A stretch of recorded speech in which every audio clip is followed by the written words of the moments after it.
بے فکر ہیں، آپ کہیں تو لائف کر دیں، آپ ریکارڈ کر لیں، لیکن بس ایڈیٹنگ ایک آپ کی طرف سے ریکارڈ کر لینا تاکہ پھر ہاں آپ بھی کریں تاکہ ایڈیٹنگ کا شکار نہ ورنہ وہ ایڈیٹنگ بلا کرنا بعد میں کرنا پڑے گا، بس آپ کر لیں. وہ ایڈیٹنگ کی بات آ جائے گی پرانا بات ہے پھر اس کے بعد جی مولانا صاحب ہیں، میں تھوڑا سا ان کو جانتا ہوں جامع فاروق کے، ان شاء اللہ امید ہے کوئی ایسا مسئلہ نہیں. یار میری پگڑی بھی لے آئے تھے، بیٹھے تھے اسٹائل سے نہیں. پانی کو ولید پانی کا بھی انتظام کریں سب کے لیے.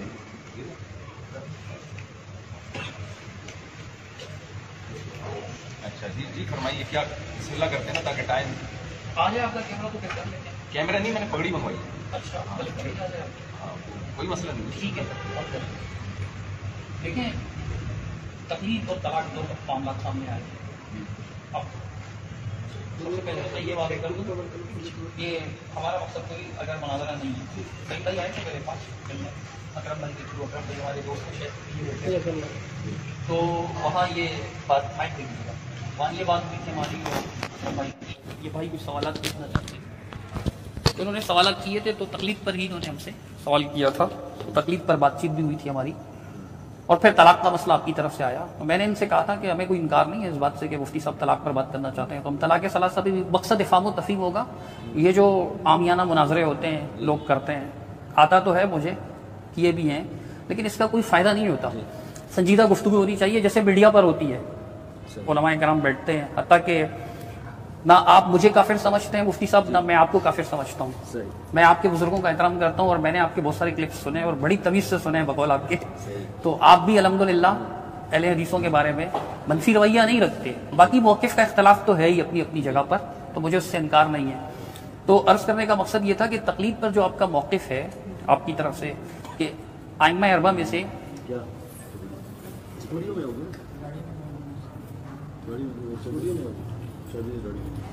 میں دیکھو گاڑی تو آپ ایسا کرو، گاڑی میں نہیں ہے، گاڑی دیکھی نہیں، گاڑی میں دیکھ لیں، یا پھر ایسا کریں یہ سامنے گھر ہے نا، گھر والے ہیں نہیں، آپ چابی لے کے جائیں وہ. تو تقلید کے مسئلے پر آپ کا موقف یہ جو میں نے پڑھا، یعنی آپ کہیں کہ مولانا رشید احمد گنگوئی، مولانا اشرف علی تھانوی صاحب، یا موجودہ اکابر میں سے مولانا سرفراز خان صفدر صاحب یا مولانا مفتی تقی عثمانی صاحب، ان کو پڑھا اور بہت سارے علماء دیوبند کو پڑھا. بلکہ جو دیوبند کے عقائد کی متفق علیہ دستاویز ہے المحند علی المفند، اس میں بھی یہ بات لکھی ہے کہ اہم الواجبات میں سے ایک واجب یہ ہے کہ ائمہ اربعہ میں سے کسی ایک کی تقلید کی جائے، کیونکہ ہم نے دیکھا ہے کہ ترک تقلید کا نتیجہ جو ہے الحاد و زندقہ ہے. یہ میں خلاصہ بیان کر رہا ہوں، لفظ ٹو لفظ نہیں.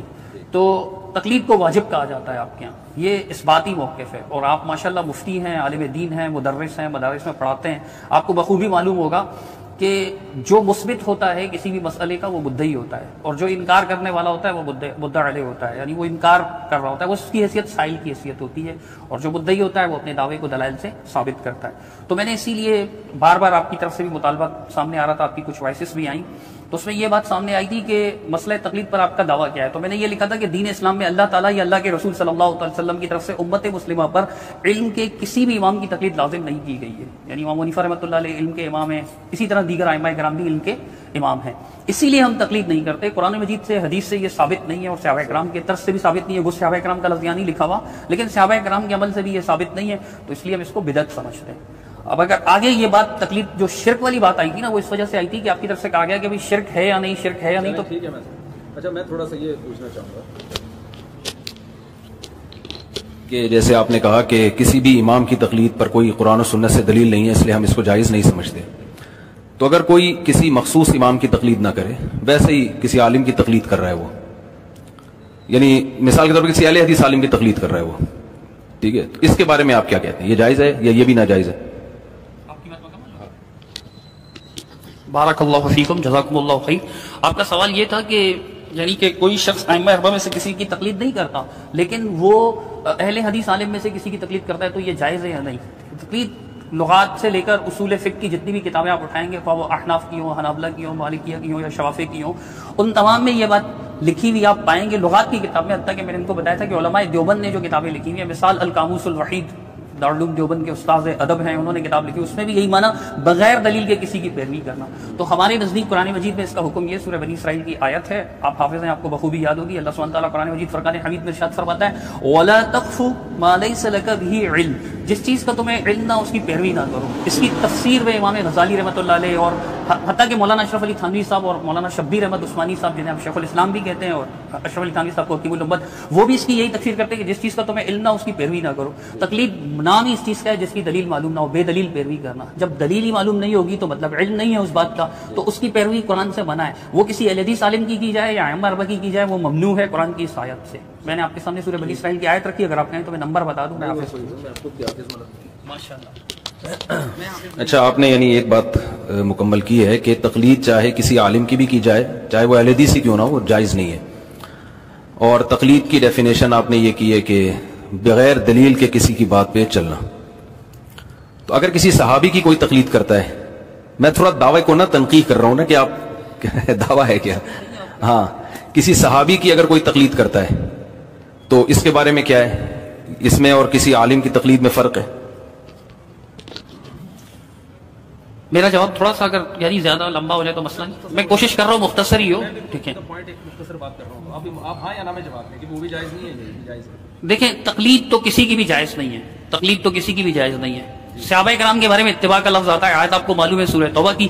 اللہ تعالیٰ نے قرآن مجید فرقان حمید میں صحابہ کرام کے بارے میں ارشاد فرمایا کہ سابقون الاولون اور مہاجرون انصار کا ذکر کیا. پھر فرمایا والذین اتبعوہم بإحسان رضی اللہ عنہم ورضوا، ان کی اتباع ہے، ان کی پیروی ہے.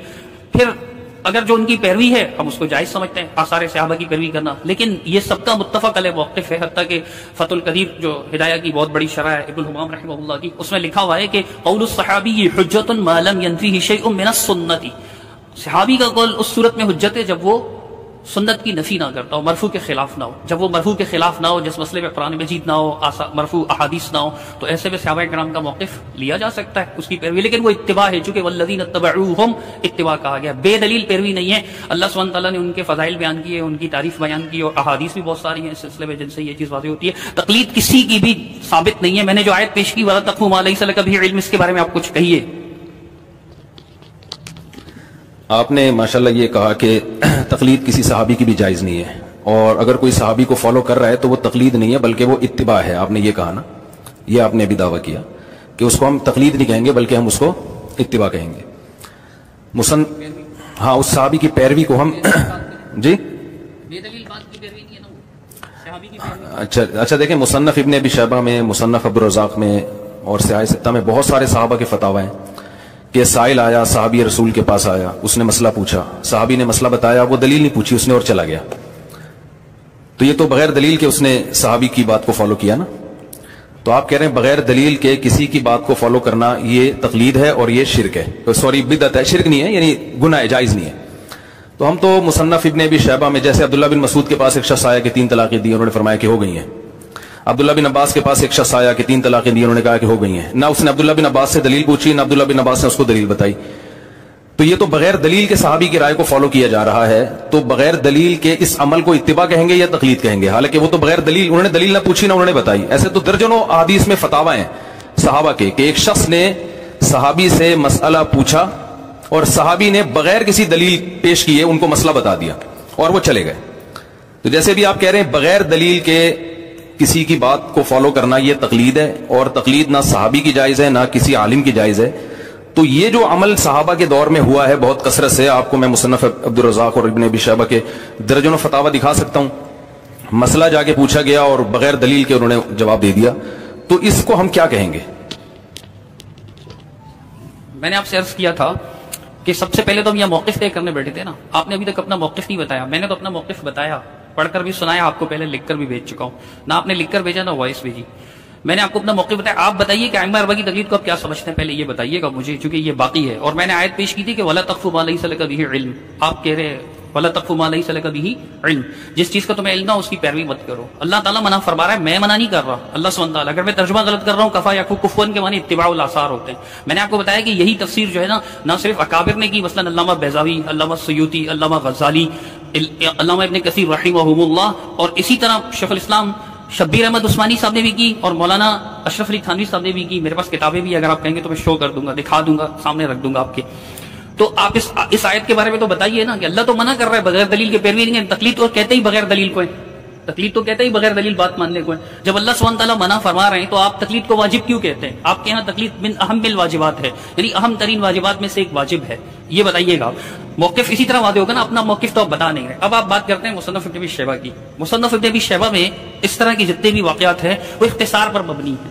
وہ اختصار پر مبنی ہے کہ صحابہ نے مسئلہ بتایا اور دلیل نہیں بتائی, چونکہ وہ اختصار پر مبنی ہے. لیکن ایسی مثالیں میں آپ کو کئی پیش کر سکتا ہوں کہ صحابہ کرام کے سامنے ایک بات آئی تو انہوں نے کہا میں اللہ کے رسول صلی اللہ علیہ وسلم کے مقابلے میں آپ کی بات نہیں مانوں گا. ایک صحابی نے مسئلہ پوچھا, دوسرے صحابی نے بتایا تو انہوں نے اس کے مسئلے کا انکار کیا. اس کی کئی مثالیں خود آپ کے بھی ذہن میں ہوں گی. اگر استحضار نہیں ہے تو میں حاضر ہوں انشاءاللہ. دیکھیں صدیق رضا بھائی, مسئلہ یہ ہے کہ بات کو بہت ہم طویل دے رہے ہیں, میرا خیال ہے طول دے رہے ہیں نا. میں نے تو آپ دیکھیں, میں دوبارہ آپ کی بات کو دہرا دیتا ہوں. اماموں کی تقلید پر تو میں بھی آیا ہی نہیں نا. میں تو پہلے آپ سے کہہ رہا ہوں کہ کیا کسی آپ نے کہا صحابی کی تقلید بھی جائز نہیں ہے. میں نے کہا کہ آپ نے خود یہ تعریف کی ہے کہ تقلید کہتے ہیں بغیر دلیل کے کسی کی رائے کے پیچھے چلنا. بالکل یہی تعریف ہے, میں انکار تھوڑی کر رہا ہوں, بالکل یہی تعریف ہے, بغیر دلیل کے کسی کی بات کو ماننا. تو میں کہہ رہا ہوں بغیر دلیل کے کسی کی بات کو ماننا اگر یہ حرام ہے, ناجائز ہے, تو صحابہ کے وہ فتاوا جس میں صحابی نے دلیل نہیں دی اور نہ سامنے والے نے دلیل پوچھی مگر سامنے والے نے صحابی کے اس فتوے کو فالو کیا ہے, اور اس کی درجنوں مثالیں ہیں, تو ان کو ہم کیا کہیں گے؟ یہ صحابہ کی غلطی تھی کہ ان کو تنبیہ کیوں نہیں کی کہ تم بغیر دلیل کے میری بات کو کیوں فالو کر رہے ہو, یا ان تابعین کی غلطی تھی کہ جنہوں نے صحابی کی بات کو بغیر دلیل کے فالو کیا. ٹھیک ہے, بہت سے فتاوی ایسے بھی ہیں جن میں صحابی نے دلیل بھی دی, بہت سے فتاوی ایسے ہیں جن میں صحابی نے کوئی دلیل دی اور وہ دلیل حدیث کے خلاف تھی تو تابعین نے حدیث کو فالو کیا. لیکن بہت سے ایسے بھی تو ہیں نا جن میں نہ صحابی نے دلیل دی اور نہ مستفتی نے دلیل مانگی. تو یہ تو تقلید ہی کا عمل ہوا نا, تقلید کا عمل ہو گیا. اس عمل کو آپ کیا کہتے ہیں کہ یہ جائز کام ہوا یا ناجائز کام ہوا؟ تو میں سمجھا پا رہا ہوں اپنے سوال کو جو آپ لوگ سمجھ رہے ہیں کہ اس کو کیا کہیں گے آپ؟ دیکھیے مفتی صاحب, میں نے آپ سے عرض کیا کہ ابھی تک آپ اپنا موقف نہیں بتا رہے اور آپ یہ کہہ رہے ہیں کہ میں اس پہ بعد میں آؤں گا, جبکہ میں بتاؤں, آپ عرض کر رہے ہیں کہ میں اپنا موقف نہیں بتا رہا.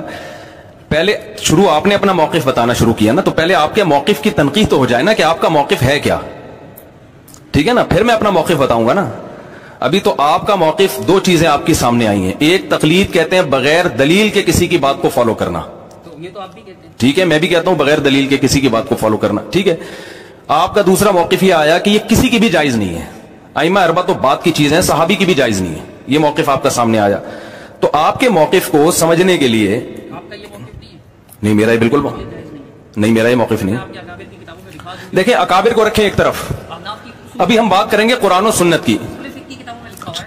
بھائی ایک طرف رکھیں اصول کس کی کتاب میں کیا لکھا ہے, یہ تو پھر ایک 1400 سال میں سینکڑوں درجنوں کتابیں ہیں, ٹھیک ہے نا.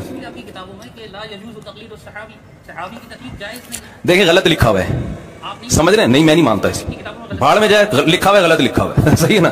کہ ہم نے کیا کرنا ہے, جو لکھا ہوا لکھنے پر گورنمنٹ کی طرف سے کوئی پابندی نہیں ہے, ٹھیک ہے نا.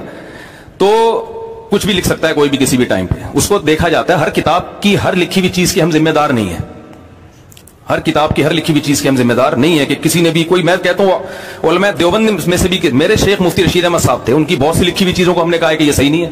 تو اس میں یہ تو علماء کا ہوتا ہے, کوئی کچھ بھی لکھ دے.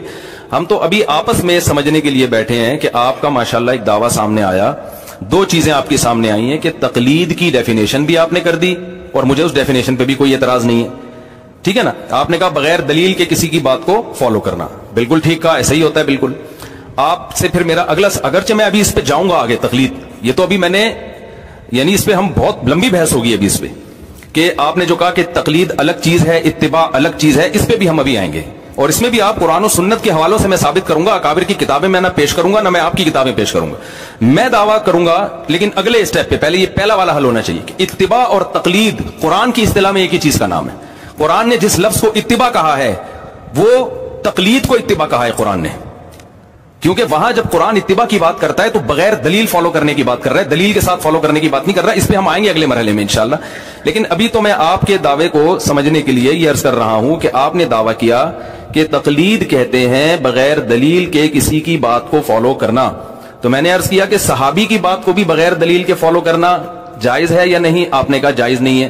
تو میں نے کہا پھر وہ فتاوا جو صحابہ کرام کے اتنے سارے فتاوا ہیں جن میں جیسے میں نے بتایا کہ عبداللہ بن مسعود کے پاس ایک شخص آیا, عبداللہ بن عباس کے پاس ایک شخص آیا, بہت سارے فتاوا ہیں کہ یہ ہو گیا, کیا حکم ہے؟ انہوں نے بتایا یہ حکم ہے, اس میں دلیل نہیں دی انہوں نے. تو صحابی نے غلط کیا یا اس تابعی نے غلط کیا کہ بغیر دلیل کے صحابی کی بات کو فالو کیا انہوں نے؟ صرف میرا مقصد, میرا خیال ہے میں شاید سمجھا پا رہا ہوں اپنی بات, کہ یہ چھوٹی سی بات ہے, اس کو حل کریں گے تو ہم آگے چلیں گے.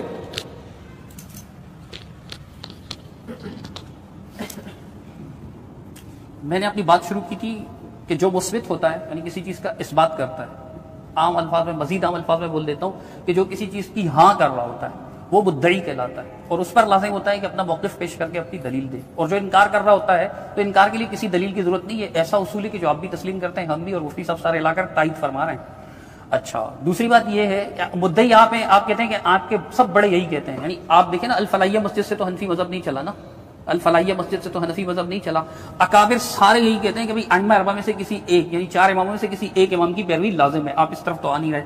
اب میں نے جو آیت پیش کی سورہ بنی اسرائیل کی کہ وَلَا تَقْفُ مَا لَيْسَ لَكَ بِهِ عِلْمٌ, کہ تم اس چیز کی پیروی نہ کرنا جس کا تمہیں علم نہ ہو. اور تقلید آپ بھی مانتے ہیں کہ بے دلیل پیروی کو کہتے ہیں, آپ میری اس بات کا انکار نہیں کر رہے. تو جب اللہ منع کر رہا ہے تو صحابہ کرام نے وہ عمل کیا جو اللہ نے جس سے منع کیا.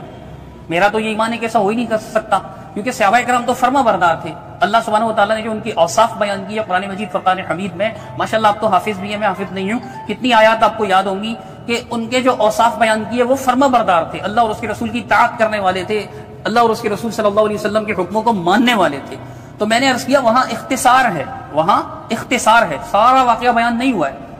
آپ کا دعویٰ تب ثابت ہوگا کہ وہ مسئلہ واقعہ میں, نفس الامر میں, حقیقت میں وہ مسئلہ بے دلیل ہو, پھر آپ وہ فتویٰ پیش کریں گے اور پھر آپ کہیں گے کہ دیکھیں یہ بے دلیل بات ہے, پھر آپ کہیں گے کہ بے دلیل بات ہے. مثال کے طور پر یہاں پر مجھ سے کوئی پوچھتا ہے کہ کتنی نمازیں فرض ہیں, میں کہتا ہوں 5. بچے کو بتایا کہ اللہ کے رسول صلی اللہ علیہ وسلم نے بتایا کہ اللہ تعالیٰ نے 5 نمازیں فرض کی ہیں. وہ مجھ سے نہیں پوچھ رہا, اگر وہ یہ سمجھتا ہے کہ یہ اللہ اور اس کے رسول کا حکم ہے تو میں یہ نہیں کہوں گا کہ اس نے بے دلیل بات کی پیروی کی. یہ میں ایک جواب دے رہا ہوں کہ اختصار ہے وہاں پر, اللہ اور اس کے رسول. میں نے جو آیت پڑھی اس کا مفہوم یہی ہے, حضرت مفتی صاحب بھی مان رہے ہیں, فہیم صاحب آپ بھی غور کیجیے گا انصاف کے ساتھ, نہ آپ نے میری قبر میں آنا ہے, نہ مفتی صاحب آپ کی قبر میں آ کر آپ کی مدد فرمائیں گے, تو نہ میں آ سکوں گا, کوئی بھی نہیں آ سکے گا, ٹھیک ہے. تو آپ سمجھیں کہ دیکھیں میں جو آیت پڑھ رہا ہوں سورہ بنی اسرائیل کی, اس کا مطلب تو یہی ہے کہ بغیر دلیل بات نہیں ماننی, کسی کی پیروی نہیں کرنی. قفا یقفو کفون کے معنی مجھ سے بہتر جانتے ہیں مفتی صاحب کہ یہی ہے, پیروی کرنا, اتباع کرنا. پیروی کرنے سے تو اللہ سبحانہ تعالیٰ نے منع کیا بغیر علم کے, اور تقلید میں تو علم ہوتا ہی نہیں ہے, یہ بھی مفتی صاحب مان رہے ہیں. تو ممنوع تو قرآن میں. اب میں آپ کے سامنے اشکال رکھتا ہوں جیسے آپ رکھ رہے ہیں. اشکال یہ ہے کہ جو عمل ممنوع ہے, آپ کا دعویٰ جو یعنی آپ کی بات سے یہ نتیجہ نکلتا ہے, آپ پر یہ الزام قائم ہوتا ہے. اس وجہ سے الزام اردو والا نہیں, آپ سمجھتے ہیں علمی الزام کہہ رہا ہوں میں, تو الزام آپ پر یہ عائد ہوتا ہے کہ جناب آپ فرما رہے ہیں کہ صحابہ کرام اللہ کی نافرمانی کرتے تھے. نعوذ باللہ, میں تو ایسا نہیں کرتا, لازم آتا ہے. التزام نہیں فرما رہے آپ اس بات کا, لیکن آپ کی اس بات سے یہ لازم آتا ہے. اور لزوم و التزام کا جو فرق ہے وہ اہل علم جانتے ہیں, آپ اہل علم میں سے یقیناً جانتے ہوں گے. آپ کی اس بات سے یہ لازم آ رہا ہے. میں کہتا ہوں کہ نہیں ایسا نہیں ہے, وہاں اختصار ہے, وہاں اختصار, اور میں مثال بھی دے چکا ہوں.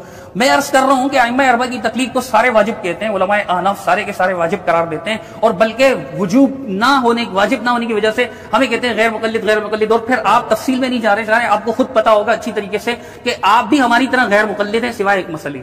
عقیدے میں تقلید جائز نہیں ہے, جائز نہیں ہے نا, آپ کے اکابر نے لکھا ہے. منصوص مسائل یعنی وہ مسئلہ جو قرآن میں موجود ہے, حدیث میں موجود ہے, وہاں تقلید جائز نہیں ہے. آپ کے عالموں نے لکھا ہے, آپ بھی یہی مانتے ہیں نا.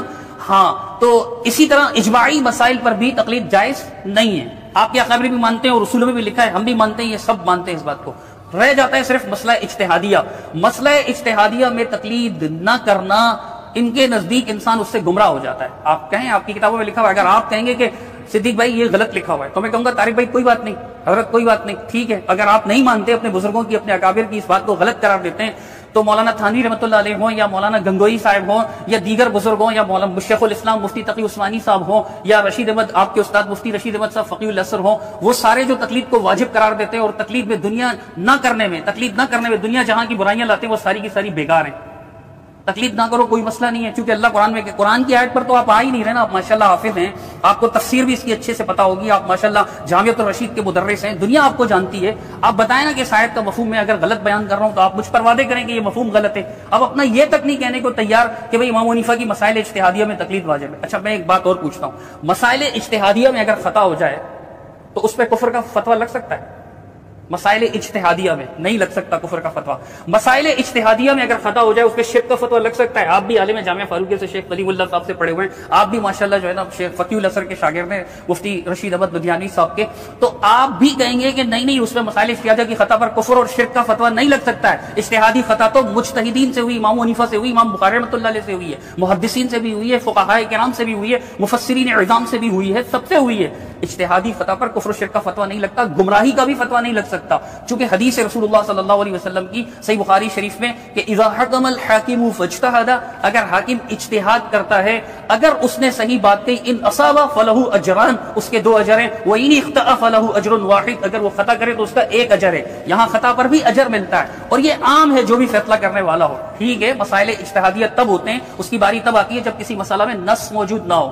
عامی کو کیا پتا نص ہے یا نہیں, اور عامی پر آپ تقلید کو واجب کر رہے ہیں, تو پہلے تو اسے نصوص کو سمجھنا پڑے گا کہ اس مسئلے پہ نص ہے بھی یا نہیں ہے. تو میں یہی کر رہا ہوں کہ آپ اپنے موقف پر تو آئیے نا. تو جیسے میں نے آیت پڑھی کہ بھئی ہم تقلید نہیں کرتے, تو یہ آیت اس کی دلیل ہے کہ اللہ کے رسول اللہ تعالیٰ قرآن میں فرماتا ہے کہ ولا تقف ما لیس لک بہ علم. آپ بھی کوئی ایسی آیت پڑھے نا, میں تو پڑھ رہا ہوں نا آیت آپ کے سامنے, کہ اس چیز کی پیروی نہ کرنا جس کا تمہیں علم نہ ہو. اور مفتی صاحب تسلیم فرما رہے ہیں کہ جی ہاں بغیر دلیل کی پیروی کو تقلید کہتے ہیں. آیت میں تو اسی چیز کی ممانعت ہے نا, اللہ منع کر رہا ہے اس لیے میں تقلید نہیں کر رہا. آپ مجھے کوئی آیت پیش کر دو کہ اللہ کا حکم ہے تقلید کرو, کسی امام کو لازم پکڑو, اس کی پیروی کرو, میں نہ کروں تو میں مجرم ہوں. مفتی صاحب صدیق رضا بھائی, اگر ٹو دا پوائنٹ بات ہو نا, جو بالکل جو بات پوچھی جا رہی ہے صرف اس کے مختصر جواب پہ اکتفا کیا جائے تو پھر یہ بحث کو ہم سمیٹ سکیں گے. ٹھیک ہے نا, تو ایسے تو میں بھی پوری 1 گھنٹے کی یعنی معذرت کے ساتھ تقریر کر دوں, نہیں تو پھر فائدہ نہیں ہے نا. ہاں, بات جو ہماری بحث شروع ہوئی تھی وہ یہاں سے شروع ہوئی تھی کہ تقلید کہتے ہیں بغیر دلیل کے کسی کو فالو کرنا. ٹھیک ہے, تو میں نے کہا تھا کہ یہ بالکل جائز نہیں ہے, کہیں بھی جائز نہیں ہے. تو آپ نے فرمایا کہ کہیں بھی جائز نہیں ہے. ٹھیک ہے نا, اور یعنی صحابی کی بھی کہیں کا مطلب نہ صحابی کی جائز ہے, نہ ابو حنیفہ کا, نہ شافعی. تو ابو حنیفہ شافعی تو بعد میں آئیں گے نا, پہلے ہم دیکھیں کہ کیا کسی کی بھی جائز نہیں ہے, اہل حدیث عالم کی بھی جائز نہیں ہے. تو میں پھر مثال سے بات سمجھا رہا ہوں آپ کو کہ صحابہ کرام نے جو فتاوی دیے بغیر دلیل کے, جس میں کوئی دلیل پیش نہیں کی. صحابی کے پاس تو دلیل تھی لیکن انہوں نے پیش نہیں کی, نہ سامنے والے نے مانگی. ایسے بہت سارے فتاوی ہیں. تو یہ جو آپ قرآن کی آیت پڑھ رہے ہیں, دیکھیں قرآن کی آیتیں پڑھنے کے لیے ہم یہاں نہیں بیٹھے, میں الحمد سے لے کے والناس تک پورا قرآن سنا سکتا ہوں. ٹو دا پوائنٹ آیت پیش کی جائے جو اس موضوع سے متعلق ہے, پھر اس آیت پر جو اشکال ہو رہا ہے اس کا جواب دیں گے تو میں آگے چلوں گا. یہی سوال میں آپ سے پوچھتا ہوں کہ ولا تقف ما لیس لک بہ علم, یہ آیت صحابہ جانتے تھے کہ جس چیز کا علم نہیں ہے اس کے پیچھے مت چلو. یہ آیت تابعین جانتے تھے, پھر بھی بہت سے تابعین بہت سے صحابہ کے پاس گئے, ان سے مسئلہ پوچھا, صحابی نے طلاق کا یا بہت سارے مختلف مسائل بتائے جس کو آپ بھی مانتے ہیں کہ ایسا ہوا ہے, اور صحابی نے دلیل نہیں دی. تو یہ آیت آپ ان تابعین پر اور ان صحابہ پہ چسپاں کیوں نہیں کر رہے کہ انہوں نے ایسی چیز کی اتباع کی جن کی ان کے پاس دلیل نہیں تھی؟ آپ یہ جواب اگر دیتے نا تو مجھے خوشی ہوتی کہ بھائی دلیل تھی مگر پیش نہیں کی صحابی نے اختصاراً. یہ آپ جواب دیتے تو 2 منٹ میں مسئلہ حل ہو جائے گا. بھائی صحابی کے پاس دلیل موجود تھی مگر صحابی نے وہ دلیل پیش نہیں کی. سمجھ رہے نا بات, دلیل پیش نہیں کی کیونکہ سامنے والے کو اعتماد تھا کہ یار صحابی رسول ہیں, یہ جو مسئلہ بتائیں گے دلیل ہی سے بتائیں گے, مجھے دلیل پوچھنے کی حاجت نہیں ہے, میں ان پہ اعتماد کرتا ہوں. تو اس اعتماد پر تابعی نے صحابی کی تقلید کی ہے, بغیر دلیل کے ان کی بات کو مانا ہے. یا تو آپ کہیں صاحب تابعی کا یہ عمل تقلید نہیں تھا. اگر آپ یہ کہتے ہیں تقلید نہیں تھا تو سوال پیدا ہوتا ہے یہاں تو بغیر دلیل کے انہوں نے بات مانی ہے, اس کو تقلید کیوں نہیں کہہ رہے. اگر آپ یہ کہتے ہیں کہ نہیں یہ تقلید اس لیے نہیں تھا کہ دلیل مانگی نہیں ہے لیکن ان کے پاس دلیل تھی, تو یہ بھی ہم بھی کہتے ہیں کہ جو ائمہ کو فالو کرتے ہیں نا وہ اعتماد کی بنیاد پر کہ دلیل ان کے پاس ہے, ہم ان سے مطالبہ نہیں کر رہے, وہ اعتماد کی بنیاد پہ فالو کر رہے ہیں. تو دعویٰ پہلے منقع ہوگا تو پھر ہم قرآن کی آیتیں فٹ کریں گے. یہ جو آیت آپ پیش کر رہے ہیں نا ولا تقف ما لیس لک بہ علم, جس چیز کا علم نہیں ہے اس کے پیچھے مت چلو, اس آیت کا جو اصل مفہوم ہے وہ علم کی 2 قسمیں ہوتی ہیں, ایک دلیل نقلی ہوتی ہے, ایک عقلی دلیل ہوتی ہے. نقل کسی قابل اعتماد آدمی کی رائے پر اعتماد کرنا, یہ بھی عامی آدمی کے لیے دلیل ہی کے معنی میں. جیسے ایک شخص عبداللہ بن مسعود کے پاس آیا, اس نے ان سے پوچھا کہ میں نے اپنی بیوی کو 3 دی ہیں, انہوں نے کہا کہ بیوی حرام ہو گئی ہے. تو اب کیا ہے, چلے میں ایک مثال دے رہا ہوں نا, کوئی بھی مثال دی جا سکتی ہے نا, ایسے درجنوں فتاوی ہیں. تو اس کو ہم یہ نہیں کہہ سکتے کہ لا تقف ما لیس لک بہ علم, کیونکہ تابعی کو پتا ہے کہ ان کا علم مجھ سے زیادہ ہے, صحابی کا علم. یہ حلال و حرام کے مسئلے میں اتنی جرت اور دلیری نہیں کر سکتے, تو وہ تابعی ان سے دلیل پوچھے بغیر چلے گئے. تو تقلید کا عمل ہوا ہے, لیکن اس تقلید کو یہ تو کہا جائے گا کہ دلیل کے مطالبے کے بغیر انہوں نے تقلید کی ہے اعتماد کی بنیاد پر. یہ نہیں کہا جائے گا کہ یہ لا تقف ما لیس لک بھی علم میں داخل ہے, کیونکہ ایک عامی آدمی کا کسی پڑھے لکھے کی رائے کو لے لینا یہ کسی کی علم کی ذریعے ہی اتباع کو کہا جائے گا, یہ بغیر دلیل اتباع نہیں ہے. کیونکہ عامی آدمی کے لیے عالم کا قول جو کتاب و سنت کو اس سے زیادہ جانتا ہے, اس کے لیے وہ عالم کا قول ہی حجت ہے. جیسے کہ صحابہ کرام کے دور میں تابعین نے صحابہ کرام کی بات کو بغیر دلیل کے لیا ہے, کیونکہ وہ سمجھتے تھے ہم سے زیادہ جانتے ہیں. تو آپ جو ہے نا, یعنی ایک طرف تو قرآن کی آیتیں فٹ کر رہے ہیں لا تقف ما لیس لک بھی علم, لیکن جب میں اس پہ اشکال کر رہا ہوں کہ یہ عمل تو صحابہ کر رہے ہیں, تو آپ پھر وہاں جو ہے نا اس کی تنقید نہیں کر رہے ہیں. یا تو آپ بولیں گے صحابی تابعی نے تقلید کی نہیں ہے, یا تو آپ یہ بولیں سیدھا سیدھا کہ تابعی صحابی کی تقلید نہیں کر رہا. تو میں آپ سے پوچھوں گا وہ تو بغیر دلیل کے بات مان کے چلے گئے. تو یہ جب ایک اسٹیپ حل ہوگا تو پھر ہم آگے جائیں گے. تو آپ کا پھر میں دوبارہ سوال دہرا دیتا ہوں. آپ نے کہا تقلید کہتے ہیں بغیر دلیل کے کسی کی بات کو فالو کرنا. تو میں نے اس سے پوچھا ائمہ اربعہ تو بعد میں آئیں گے کہ کسی کی بات کو بھی اگر کوئی فالو کرتا ہے بغیر دلیل کے تو یہ گناہ ہے. آپ نے کہا جائز نہیں ہے. اس پہ آپ نے قرآن کی آیت بھی فٹ کر دی کہ لا تقف ما لیس لک بھی علم. تو میں نے کہا صحابہ کے 2 درجنوں فتاوا مصنف عبد الرزاق اور ابن ابی شیبہ میں ہیں, جن میں جا کے ایک عامی آدمی نے صحابی سے فتویٰ لیا حلال و حرام کا فتویٰ, صحابی نے اس کو بتا دیا, نہ صحابی نے دلیل پیش کی نہ پوچھنے والے نے دلیل مانگی. تو کیا آپ اس عمل پہ لا تقف ما لیس لک بھی علم والی آیت فٹ کرتے ہیں؟ اگر آپ فٹ کرتے ہیں تو آپ کہیں کہ یہ ناجائز کام ہوا ہے, اور اگر آپ نہیں کرتے تو پھر آپ اس آیت کی جو تفسیر بیان کرتے ہیں تاکہ صحابہ کے اس عمل کو جائز قرار دے دیں, تو وہ آپ کے ذمہ آپ آیت کی تفسیر بیان کریں. یا پھر آپ اقرار کریں جی مفتی صاحب یہ آیت تو ایسے ہی ہے کہ علم کے بغیر دلیل کے بغیر کسی کی بات کے پیچھے نہیں چل رہا ہے, لیکن تابعین نے جو صحابی کی بات بغیر دلیل کے مانی تو یہ میری خود عقل میں نہیں آ رہا ہے. یعنی کسی اسٹیپ پہ تو آئے نا آپ کہ قرآن کی آیت تو ایسے ہی ہے, لیکن صحابی نے جو تابعین نے جو صحابی کی اتباع کی ہے, یا تو آپ بولیں وہ غلط کیا, قرآن کی آیت کی مخالفت کی ہے, یا آپ قرآن کی آیت کی کوئی ایسی تفسیر بیان کریں کہ تابعی کا عمل صحیح ہو جائے. دونوں میں سے کام آپ کے ذمہ ہے. میں دوبارہ اپنے سوال کو دہرا دیتا ہوں. تابعی صحابی کے پاس آئے, ان سے مسئلہ پوچھا, صحابی نے بتا دیا کہ یہ حلال ہے یا حرام ہے, نہ تابعی نے دلیل پوچھی نہ صحابی نے دلیل پیش کی. یہ عمل آپ بھی مانتے ہیں کہ تقلید ہے, میں بھی مانتا ہوں کہ تقلید ہے, کیونکہ بغیر دلیل کے صحابی کی بات کو فالو کیا جا رہا ہے, نہ صحابی دلیل دے رہے ہیں. آپ نے کہا اختصاراً نہیں دے رہے. تقلید کی تعریف میں یہ نہیں ہے کہ اختصاراً دلیل کو مارکیٹ سے شارٹ کیا جائے یا کسی اور وجہ سے. جب بھی دلیل نہیں ہوگی تو یہ عمل تقلید کہلائے گا, چاہے وہ اختصاراً مفتی دلیل دے, یہ دلیل کو غائب کر دے, یا جان بوجھ کر دلیل کو غائب کرے. جب بھی دلیل نہیں ہوگی تو کسی کی بات کو فالو کرنا یہ تقلید کہلائے گا, کیونکہ دلیل نہیں پیش کی جا رہی نا, اعتماد کی بنیاد پہ کام کیا جا رہا ہے. تو یہ عمل بہرحال تقلید ہے, اور آپ بھی تقلید کی تعریف میں مان چکے ہیں. تو میں کہہ رہا ہوں کہ قرآن کی آیت جو آپ فٹ کر رہے ہیں تو ان تابعی اور ان صحابہ پہ فٹ کیوں نہیں کر رہے؟ اور اگر آپ ان صحابہ اور تابعین کو اس قرآن کی مخالفت سے نکال رہے ہیں تو یقیناً آپ کو قرآن کی آیت میں تعویل کرنی پڑے گی. تو وہ تعویل آپ کریں گے کہ اس کا کیا مطلب ہے. ہاں ایک بات میں کہتا ہوں, وہ تعویل آپ کریں گے تاکہ صحابہ کے عمل اور تابعی کو عمل کو درست قرار دیا. اگر آپ نہیں کر رہے تو آپ بتائیں واقعی یہ اشکال ہوتا ہے, مجھے اس کی تعویل نہیں آتی, پھر میں کروں گا انشاءاللہ.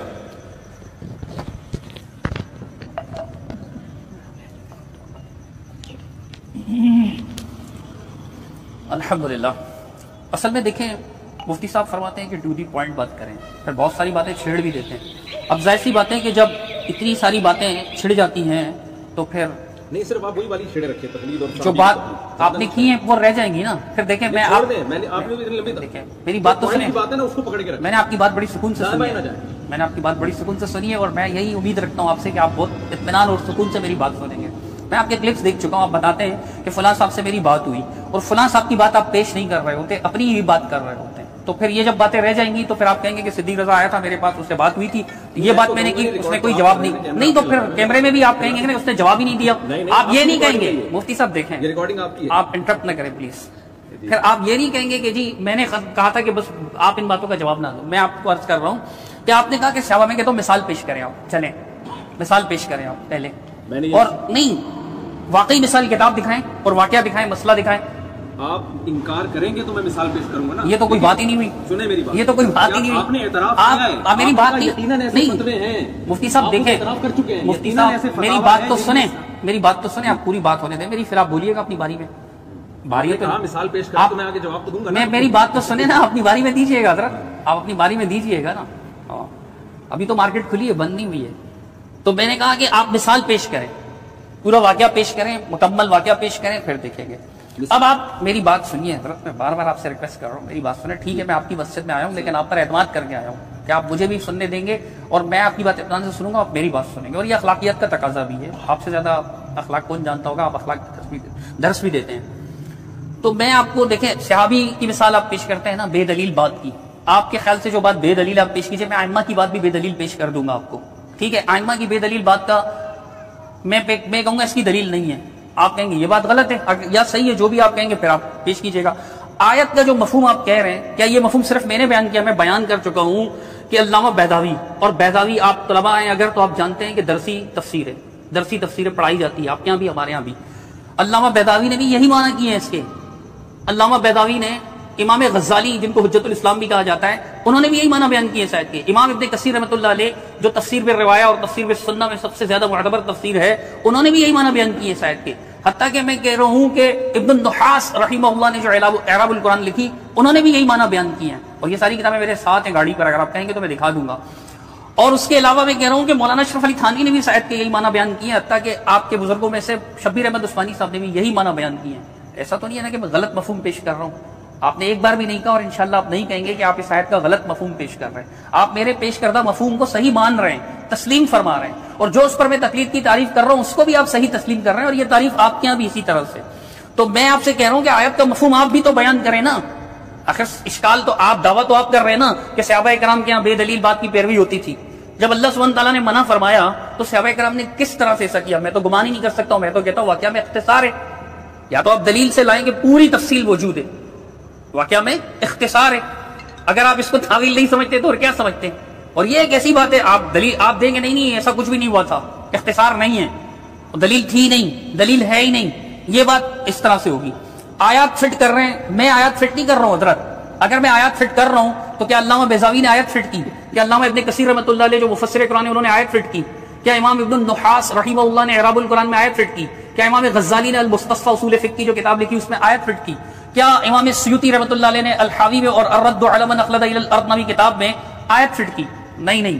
اگر میں نے تو نہیں کی، وہ بھی یہی کہہ رہے ہیں. آپ کے بزرگوں نے، شبیر احمد عثمانی صاحب جنہیں آپ شیخ الاسلام بھی سمجھتے ہیں، انہوں نے کیا آیت فٹ کی ہے؟ یا مولانا اشرف علی تھانوی صاحب جنہیں آپ حکیم الامت کہتے ہیں، انہوں نے بھی یہی مفہوم بیان کیا اس آیت کا، کیا انہوں نے آیت فٹ کی؟ آپ جو واقعہ پیش کر رہے ہیں اس کے مطابق آپ کو تعویل کرنی چاہیے کہ یار قرآن منع کر رہے ہیں اور آپ کہہ رہے ہیں کہ صحابہ ایسا کرتے تھے. میں تو کہتا ایسا نہیں کرتے تھے. میں آپ کو اسی مثالیں پیش کر دوں گا. مثال کے طور پر دیکھیں، آپ نے مثال پیش کی نا تو میں بھی مثال پیش کر سکتا ہوں. حج تمتع طلبہ بیٹھے میں عوام کے لیے بس اتنا سا عرض کر دوں گا کہ عمرہ کرنے کے بعد احرام کھول دینا ایام حج تک. جب ایام حج شروع ہو، مینا کا مسئلہ شروع ہو تو پھر سے احرام باندھ دینا، یہ حج تمتع کہلاتا ہے. تو حج تمتع کو سیدنا ابوبکر صدیق رضی اللہ تعالیٰ منع فرماتے تھے حج تمتع کو سیدنا ابوبکر. سیدنا عمر منع فرماتے تھے رضی اللہ تعالیٰ عنہ، دوسرے خلیفہ، پہلے خلیفہ راشد، دوسرے خلیفہ راشد، تیسرے خلیفہ راشد سیدنا عثمان بن عفان غنی رضی اللہ عنہم اجمعین منع فرماتے تھے حج تمتع کو، منع فرماتے تھے.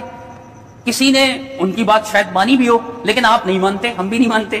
حج تمتع کو جائز کہتے ہیں، آپ بھی جائز کہتے ہیں، ہم بھی جائز کہتے ہیں. عبداللہ بن عمر سے پوچھا گیا، انہوں نے بھی کہا کہ امر ابی یتبع امر رسول اللہ صلی اللہ علیہ وسلم. سنن نبی داؤد کی حدیث ہے، آپ ماشاءاللہ جانتے ہیں کہ اللہ کے رسول کی بات مانی جائے گی یا پھر میرے والد محترم کی بات مانی جائے گی. تو میرے بھائی جہاں بات بے دلیل ہوتی تھی وہاں نہیں مانی جاتی تھی. مثال دے دی نا میں نے مثال دے دی. حج ہی کے مسئلے پہ طواف وداع کا جب مسئلہ ہوا تھا تو ابن عباس رضی اللہ تعالیٰ عنہ کا فتویٰ رد کیا گیا تھا یا نہیں؟ مفتی تقی عثمانی صاحب نے تقلید کی شرعیت میں بھی یہ مثال بیان کی. ویسے واقعہ صحیح بخاری سے مسلم شریف میں موجود ہے، آپ کہیں گے تو میں بھی نکال کے آپ کے سامنے بھی رکھ دوں گا، مشکل نہیں ہے، لیکن آپ خود بھی جانتے ہوں گے. تو میرے عرض کرنے کا مقصد ہے جہاں دلیل نہیں تھی وہاں نہیں مانی صحابہ کرام نے. تو صحابہ کرام بے دلیل پیروی نہیں کرتے تھے. میں نے 2 مثالیں دے دی، میں اور بھی مثال پیش کر سکتا ہوں کہ ابو بکر صدیق رضی اللہ تعالیٰ عنہ کے پاس ایک شخص آیا، ایک مسئلہ پوچھا، انہوں نے جواب دیا تو انہوں نے کہا جواب میں کہ اللہ کے رسول صلی اللہ علیہ وسلم بھی یہی فرماتے تھے. اور ایک معاملہ ہوا کہ اللہ کے رسول صلی اللہ علیہ وسلم کے فیصلے سے ہٹ کر ان سے بات کہی گئی کہ اس کے علاوہ آپ کوئی فیصلہ کر دیں، تو انہوں نے فرمایا لقد ضللت اذا وما انا من المهتدين، پھر تو میں گمراہ ہو جاؤں گا، ہدایت یافتہ تو نہیں رہوں گا اگر میں رسول اللہ صلی اللہ علیہ وسلم کے فیصلے کی مخالفت کر دوں. بغیر دلیل کے وہ نہیں مانتے تھے. ابو بکر کی بھی نہیں مانتے تھے، سیدنا عمر رضی اللہ تعالیٰ عنہ بھی نہیں مانتے تھے، سیدنا عثمان، حالانکہ یہ خلفائے راشدین تھے. اور آپ بھی جانتے ہیں کہ رسول اللہ صلی اللہ علیہ وسلم کا فرمان ہے علیکم بسنتی وسنت الخلفاء الراشدین المہدیین عضوا علیہا بالنواجذ، تمسکوا بها وعضوا علیہا بالنواجذ. داڑوں سے زیادہ مضبوطی سے پکڑنا ہے. لیکن 3 خلفائے راشدین کی بات صحابہ نے نہیں مانی, سر عام حج تمتع کرتے تھے. تو حضرت میں یہی عرض کر رہا ہوں کہ ہم نے تو مثال دے دی جہاں دلیل نہیں تھی, وہاں صحابہ پیروی نہیں کرتے تھے بلکہ اس کو گمراہی سمجھتے تھے, منع کرتے تھے. کئی مثالیں دی, آپ بھی ایسے واقعی مثال پیش کیجئے. آپ کہتے ہیں میں الحمد سے لے کر والناس تک قرآن سنا سکتا ہوں. معذرت کے ساتھ آپ سنائیں گے اور ہم سنیں گے, آپ کو سنانے کا ثواب ملے گا, ہمیں سننے کا ثواب ملے گا. لیکن مسئلے کا اس بات نہیں, میں آپ کو والناس تک نہیں سنا رہا ہوں. آپ پورا سنا سکتے ہیں تو 4-5 پارے میں بھی سنا سکتا ہوں, لیکن یہاں قرآن سنانے کا مقابلہ نہیں ہو رہا ہے. جو آیت میں نے سنائی ہے نا وہ الحمد سے والناس تک نہیں ہے. مثال کے طور پر مسجد میں شور ہو رہا ہے, ایک بزرگ آئے, انہوں نے دیکھا کافی شور ہو رہا ہے, تو انہوں نے کہا میں بولوں گا شور نہیں کرو, کون مانے گا؟ تو انہوں نے کہہ دیا اوے چپ کرو, تمہیں سمجھ میں نہیں آتی, اللہ تعالیٰ قرآن میں کہتا ہے والتین والزیتون, اور تم شور کر رہے ہو. والتین والزیتون سے تو یہ مسئلہ ثابت نہیں ہوتا. تو آیت فٹ کرنا اس کو کہتے ہیں کہ غلط جگہ فٹ کیا جائے. حضرت میں آیت فٹ نہیں کر رہا, جو آیت میں پڑھ رہا ہوں وَلَا تَقْفُ مَا لَيْسَ لَكَ بِهِ عِلْمٍ, اس چیز کی پیروی نہ کرو, اس چیز کی اتباع نہ کرو, اس چیز کے پیچھے نہ چلو جس کا تمہیں علم نہ ہو. آیت کا مفہوم تو آپ بھی کہہ رہے ہیں یہی ہے, مفسرین کے کام کے علاوہ آپ خود مفتی صاحب آپ فرما رہے ہیں کہ اس آیت کا یہی مطلب ہے. تو پھر فٹ کرنا نہیں ہے. اگر آیت کا کچھ اور مفہوم ہے تو آپ واضح کیجئے. آپ فرماتے ہیں کہ جی میں اس طرف بعد میں آؤں گا. حالانکہ میں اس بات کا انکاری اور انکاری سے نہیں پوچھا جاتا. یہ ایسا ہی ہے کہ کوئی بریلوی ہم سے آ کر کہے کہ بھائی آپ اذان میں الصلاۃ والسلام علیہ کے رسول اللہ اذان سے پہلے کیوں نہیں پڑھتے, تو ہم کہیں گے کہ کیوں نہیں پڑھتے, یہی کہیں گے کہ اللہ اور اس کے رسول نے حکم نہیں دیا, یا اللہ اور اس کے رسول کا طریقہ نہیں, صحابہ کرام کا طریقہ نہیں, اللہ اور اس کے رسول کا حکم نہیں, یہی کہیں گے. آپ کہیں گے نہیں پہلے یہ بتاؤ کیوں نہیں پڑھتے. یا کوئی رافضی آ کر کے ہم سے پوچھے کہ اذان میں اشہد ان علی ولی اللہ اور لمبا چوڑا کیوں نہیں کہتے, حی علی خیر العمل کیوں نہیں کہتے, ہم تو یہی کہتے ہیں کہ ثابت نہیں ہے اس لیے ہم نہیں کہتے, ثابت نہیں ہے اس لیے ہم نہیں کہتے. تو جو یہ اصول ہے کہ جو انکار کرتا ہے, میں تو کہتا ہوں, میں تو آیت بھی پیش کر چکا ہوں. ہاں یہ بات موجود ہے کہ جو انکاری ہو وہ دلیل پیش کرنے کا حق رکھتا ہے, اگرچہ اس پہ دلیل پیش کرنا لازمی نہیں ہے. میں تقلید کا منکر ہوں, انکاری ہوں, میں نے آیت پیش کی, الحمدللہ میرے مفہوم کو آپ نے صحیح قرار دیا. اب آپ صرف لفظی گیم کھیلیں گے حضرت, آپ کہیں گے ٹھیک ہے لے لیجئے, کوئی بات نہیں. اتنی ساری باتیں آپ ایک ٹائم پہ کر لیتے ہیں کہ وہ آدمی اس کو کون سی بات کو پکڑے, کہاں سے شروع کرے. ابھی آپ نے جو آخر میں 2 باتیں آپ کی میری جو ابھی مجھے یاد رہ گئی ہیں ٹھیک ہے نا, 2 باتیں اتنی لمبی. آپ نے کہا کہ ایک تو حج تمتع کی مثال دی, اگر آپ کو بعد میں یاد آئی, آپ نے بعد میں جواب دیا تو میں بعد میں جواب دے دوں گا. نہیں وہ گچ مچ بہت ہو رہی ہیں باتیں. دیکھیں جب بھی بحث کا اصول ہے نا کہ ٹو دا پوائنٹ, مختصر بات. آپ نے کہا کہ جی کہ آپ نے کہا کہ بریلوی حضرات جو ہیں وہ کیا یعنی الصلاۃ والسلام پڑھتے ہیں تو ہم ان سے دلیل مانگتے ہیں, تو ان پہ نہیں مانگتے نا دلیل, ہم مانگتے ہیں, وہ تو نہیں مانگتے. ہاں وہ نہیں مانگ سکتے, ہم ان سے دلیل مانگتے ہیں تو وہ کہتے ہیں صحابہ کا عمل, ٹھیک ہے نا. سوری ہم دلیل میں مانگتے ہیں کہ صحابہ کا عمل پیش کرو, تو نہیں پیش کر سکتے. تو اس کا مطلب صحابہ کا عمل بھی دلیل ہے, کیا خیال ہے؟ تو صحابہ کا عمل ہے کہ ان سے مسئلہ پوچھا جا رہا ہے, وہ بغیر, آپ نے نہیں کہا تھا, میں جواب دے رہا ہوں. آپ نے اتنی بات کہی ہے کہ بریلوی حضرات اذان سے پہلے صلاۃ والسلام پڑھتے ہیں, وہ دعوے دار ہیں, ان کے ذمے ہے دلیل, یہی ہے نا. تو وہ دلیل میں صحابہ کا عمل پیش کریں, ہم ان سے کہتے ہیں صحابہ کا عمل پیش کرو, کس نے صلاۃ والسلام پڑھا ہے, تو وہ نہیں پیش کر سکتے. تو اسی طرح آپ نے کہا کہ تقلید پہ دلیل آپ کے ذمے ہے, تو آپ نے تقلید کی تعریف کی بغیر دلیل کے کسی کو فالو کرنا, تو میں دلیل دے رہا ہوں صحابہ کے عمل کہ اور آپ اس کا اقرار کر چکے ہیں کہ واقعی مصنف ابن ابی شیبہ میں بہت سے ایسے فتاوی ہیں جن میں تابعی نے صحابی سے مسئلہ پوچھا, نہ تابعی نے دلیل پوچھی نہ صحابی نے دلیل بتائی, ٹھیک ہے نا, تو اس کے باوجود اس عمل کو جائز سمجھا گیا. تو صحابہ سے میں نے پیش کر دیا نا کہ ایسا کام ہو رہا ہے بغیر دلیل کے صحابی کو فالو کیا جا رہا ہے, تو یہ دلیل دے دی نا میں نے صحابہ کرام سے. رہا یہ مسئلہ, آپ کہہ رہے ہیں آپ بھی قرآن کی آیت کی وہی تفسیر کر رہے ہیں جو میں کر رہا ہوں, نہ آپ جو تفسیر کر رہے ہیں میں وہ تفسیر نہیں کر رہا, یہ میں کئی دفعہ کہہ چکا ہوں. کیونکہ میں اگر وہ تفسیر کر رہا ہوتا تو میں صحابی کے اس عمل کو قرآن کی آیت کے خلاف سمجھتا. میں جی میں بتاتا ہوں نا, دیکھیں بتانا ہر کام اسٹیپ بائی اسٹیپ ہوتا ہے. پہلے آپ یہ مانیں کہ آپ جو تفسیر کر رہے ہیں, چاہے بیضابی کے حوالے دیں, جب لاکھوں کتابوں کے, ہم یہ کتابیں لے کے بیٹھ جائیں گے تو صبح ہو جائے گی. میں یہ کہہ رہا ہوں کہ آپ جو آیت کی تفسیر کر رہے ہیں وہ اس سے صحابہ کے اور تابعی کے عمل کا ناجائز ہونا لازم آ رہا ہے. تو آپ بتائیں کہ واقعی میں جو تفسیر کر رہا ہوں اس سے تابعی اور صحابی کے عمل کا ناجائز ہونا لازم آ رہا ہے, آپ جو تفسیر کر رہے ہیں یہ مانیں آپ, پھر میں بتاؤں گا کہ نہیں آ رہا اور اس کی اصل تفسیر ہے کیا اس آیت کی. پہلے آپ اعتراف کریں کہ میں جو تفسیر کر رہا ہوں نا, یہ آپ جو تفسیر کر رہے ہیں, جناب صدیق رضا صاحب جو تفسیر کر رہے ہیں کہ بغیر دلیل کے کسی کی بات کو مت مانو, تو کسی کی بات میں صحابی بھی داخل ہے یا نہیں؟ تو صحابی کی بات کو جو بغیر دلیل کے تابعی مان رہے ہیں تو یہ آیت کی مخالفت کر رہے ہیں. یا تو آپ کہیں کہ واقعی کر رہے ہیں, اور اگر نہیں کر رہے تو پھر اس آیت کا وہ کیا مفہوم آپ لیں گے؟ تو آپ کہیں کہ یہ آیت کا وہ مفہوم نہیں ہے جو آپ نے بیان کیا ہے, تو یہ ماننا پڑے گا. دوسری بات یہ کہ آپ نے بہت ساری باتیں کی ہیں, ان میں ایک بات یہ بھی کہ حج تمتع ابو بکر نے نہیں کیا, حضرت عثمان نے نہیں کیا, حضرت عمر نے نہیں کیا, اور عبداللہ بن عمر نے فرمایا کہ میں اپنے باپ کی نہیں مانوں گا, میں کس کی مانوں گا؟ نبی صلی اللہ علیہ وسلم کی. بالکل صحیح کیا حضرت عبداللہ بن عمر نے. اور آپ عبداللہ بن عمر کے عمل کو پیش کر رہے ہیں نا بطور دلیل کے, کہ نبی اور صحابی کی بات میں جب تعارض ہوگا تو کس کی بات کو لیا جائے گا؟ نبی کی بات کو. یہ اس میں آپ دلیل کے طور پر عبداللہ بن عمر کے قول کو لے رہے ہیں, یہ مثال واقعہ بیان کر رہے ہیں. سوال پیدا ہوتا ہے کہ یہ بات ابو بکر, عمر اور عثمان کی سمجھ میں کیوں نہیں آئی؟ ان کے عمل کی آپ کیا توجیہ بیان کریں گے؟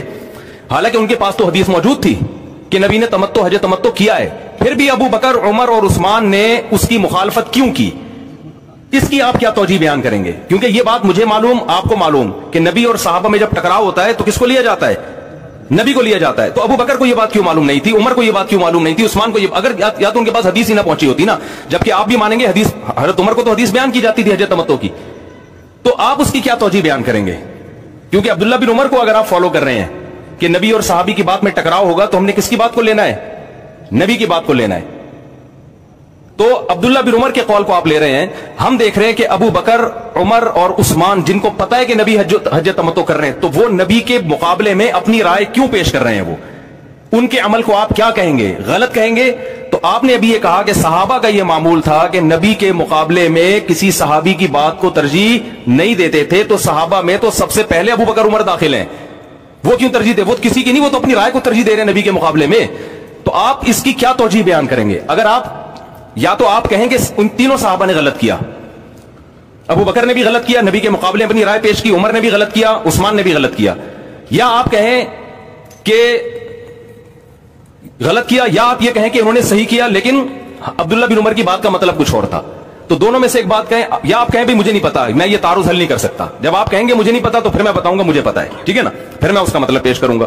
تو میں دوبارہ اپنی بات کو ریپیٹ کرتا ہوں کہ قرآن جو کہہ رہا ہے وَلَا تَقْفُ مَا لَيْسَ لَكَ بِهِ عِلْم, جس چیز کا علم نہ ہو اس کے پیچھے مت چلو, اس آیت کا وہ مفہوم نہیں ہے جو آپ بیان کر رہے ہیں. کیونکہ وہ مفہوم اگر ہوتا تو تابعی صحابی کے فتوے کو بغیر دلیل کے فالو کر رہے ہیں, اور درجنوں فتاوی مصنف عبدالرزاق, مصنف ابن ابی شیبہ کے, جن کو آپ بھی مانتے ہیں کہ ان میں بہت سارے واقعات ہیں تابعی صحابی کے پاس آئے, انہوں نے مسئلہ پوچھا, صحابی نے مسئلہ بیان کر دیا, نہ دلیل پیش کی, نہ تابعی نے دلیل پوچھی اور تشریف لے گئے.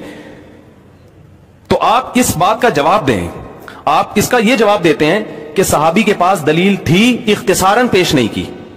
یہ جواب بنتا نہیں ہے, کیونکہ تقلید کا مطلب ہے بغیر دلیل کے کسی کی بات کو فالو کرنا. یہ تقلید کا مطلب نہیں ہے کہ سامنے والے کے پاس دلیل نہ ہو پھر بھی اس کی بات کو فالو کرنا, یہ مطلب نہیں ہے. ڈیفینیشن یہ ہے کہ اگلا دلیل نہیں دے رہا آپ کو, وہ آپ کے سامنے دلیل نہیں لے کر آ رہا, یہ تو اگلا مرحلہ ہے کہ اس کے پاس دلیل ہے یا نہیں ہے. تقلید کا مطلب اگلا دلیل آپ کو دے نہیں رہا ہے لیکن آپ پھر بھی اس کی بات کو فالو کر رہے ہو. تو یہ کام تو صحابہ کے دور میں ہوا ہے.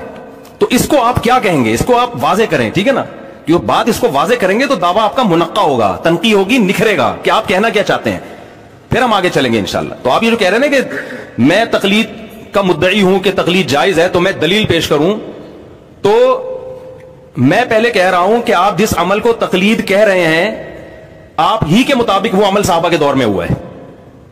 تو صحابہ سے میں نے دلیل پیش کر دی نا, اور آپ مان بھی چکے ہیں کہ مصنف عبدالرزاق میں اور ابن ابی شیبہ میں ایسی روایتیں موجود ہیں. تو آپ مان بھی چکے ہیں ایک چیز ہوئی ہے, اور آپ کہہ بھی رہے ہیں کہ دلیل پیش کریں, تو میں نے پیش کر دی نا دلیل. اب آپ یا تو بتائیں کہ وہ عمل تقلید نہیں تھا, وہ کچھ اور تھا.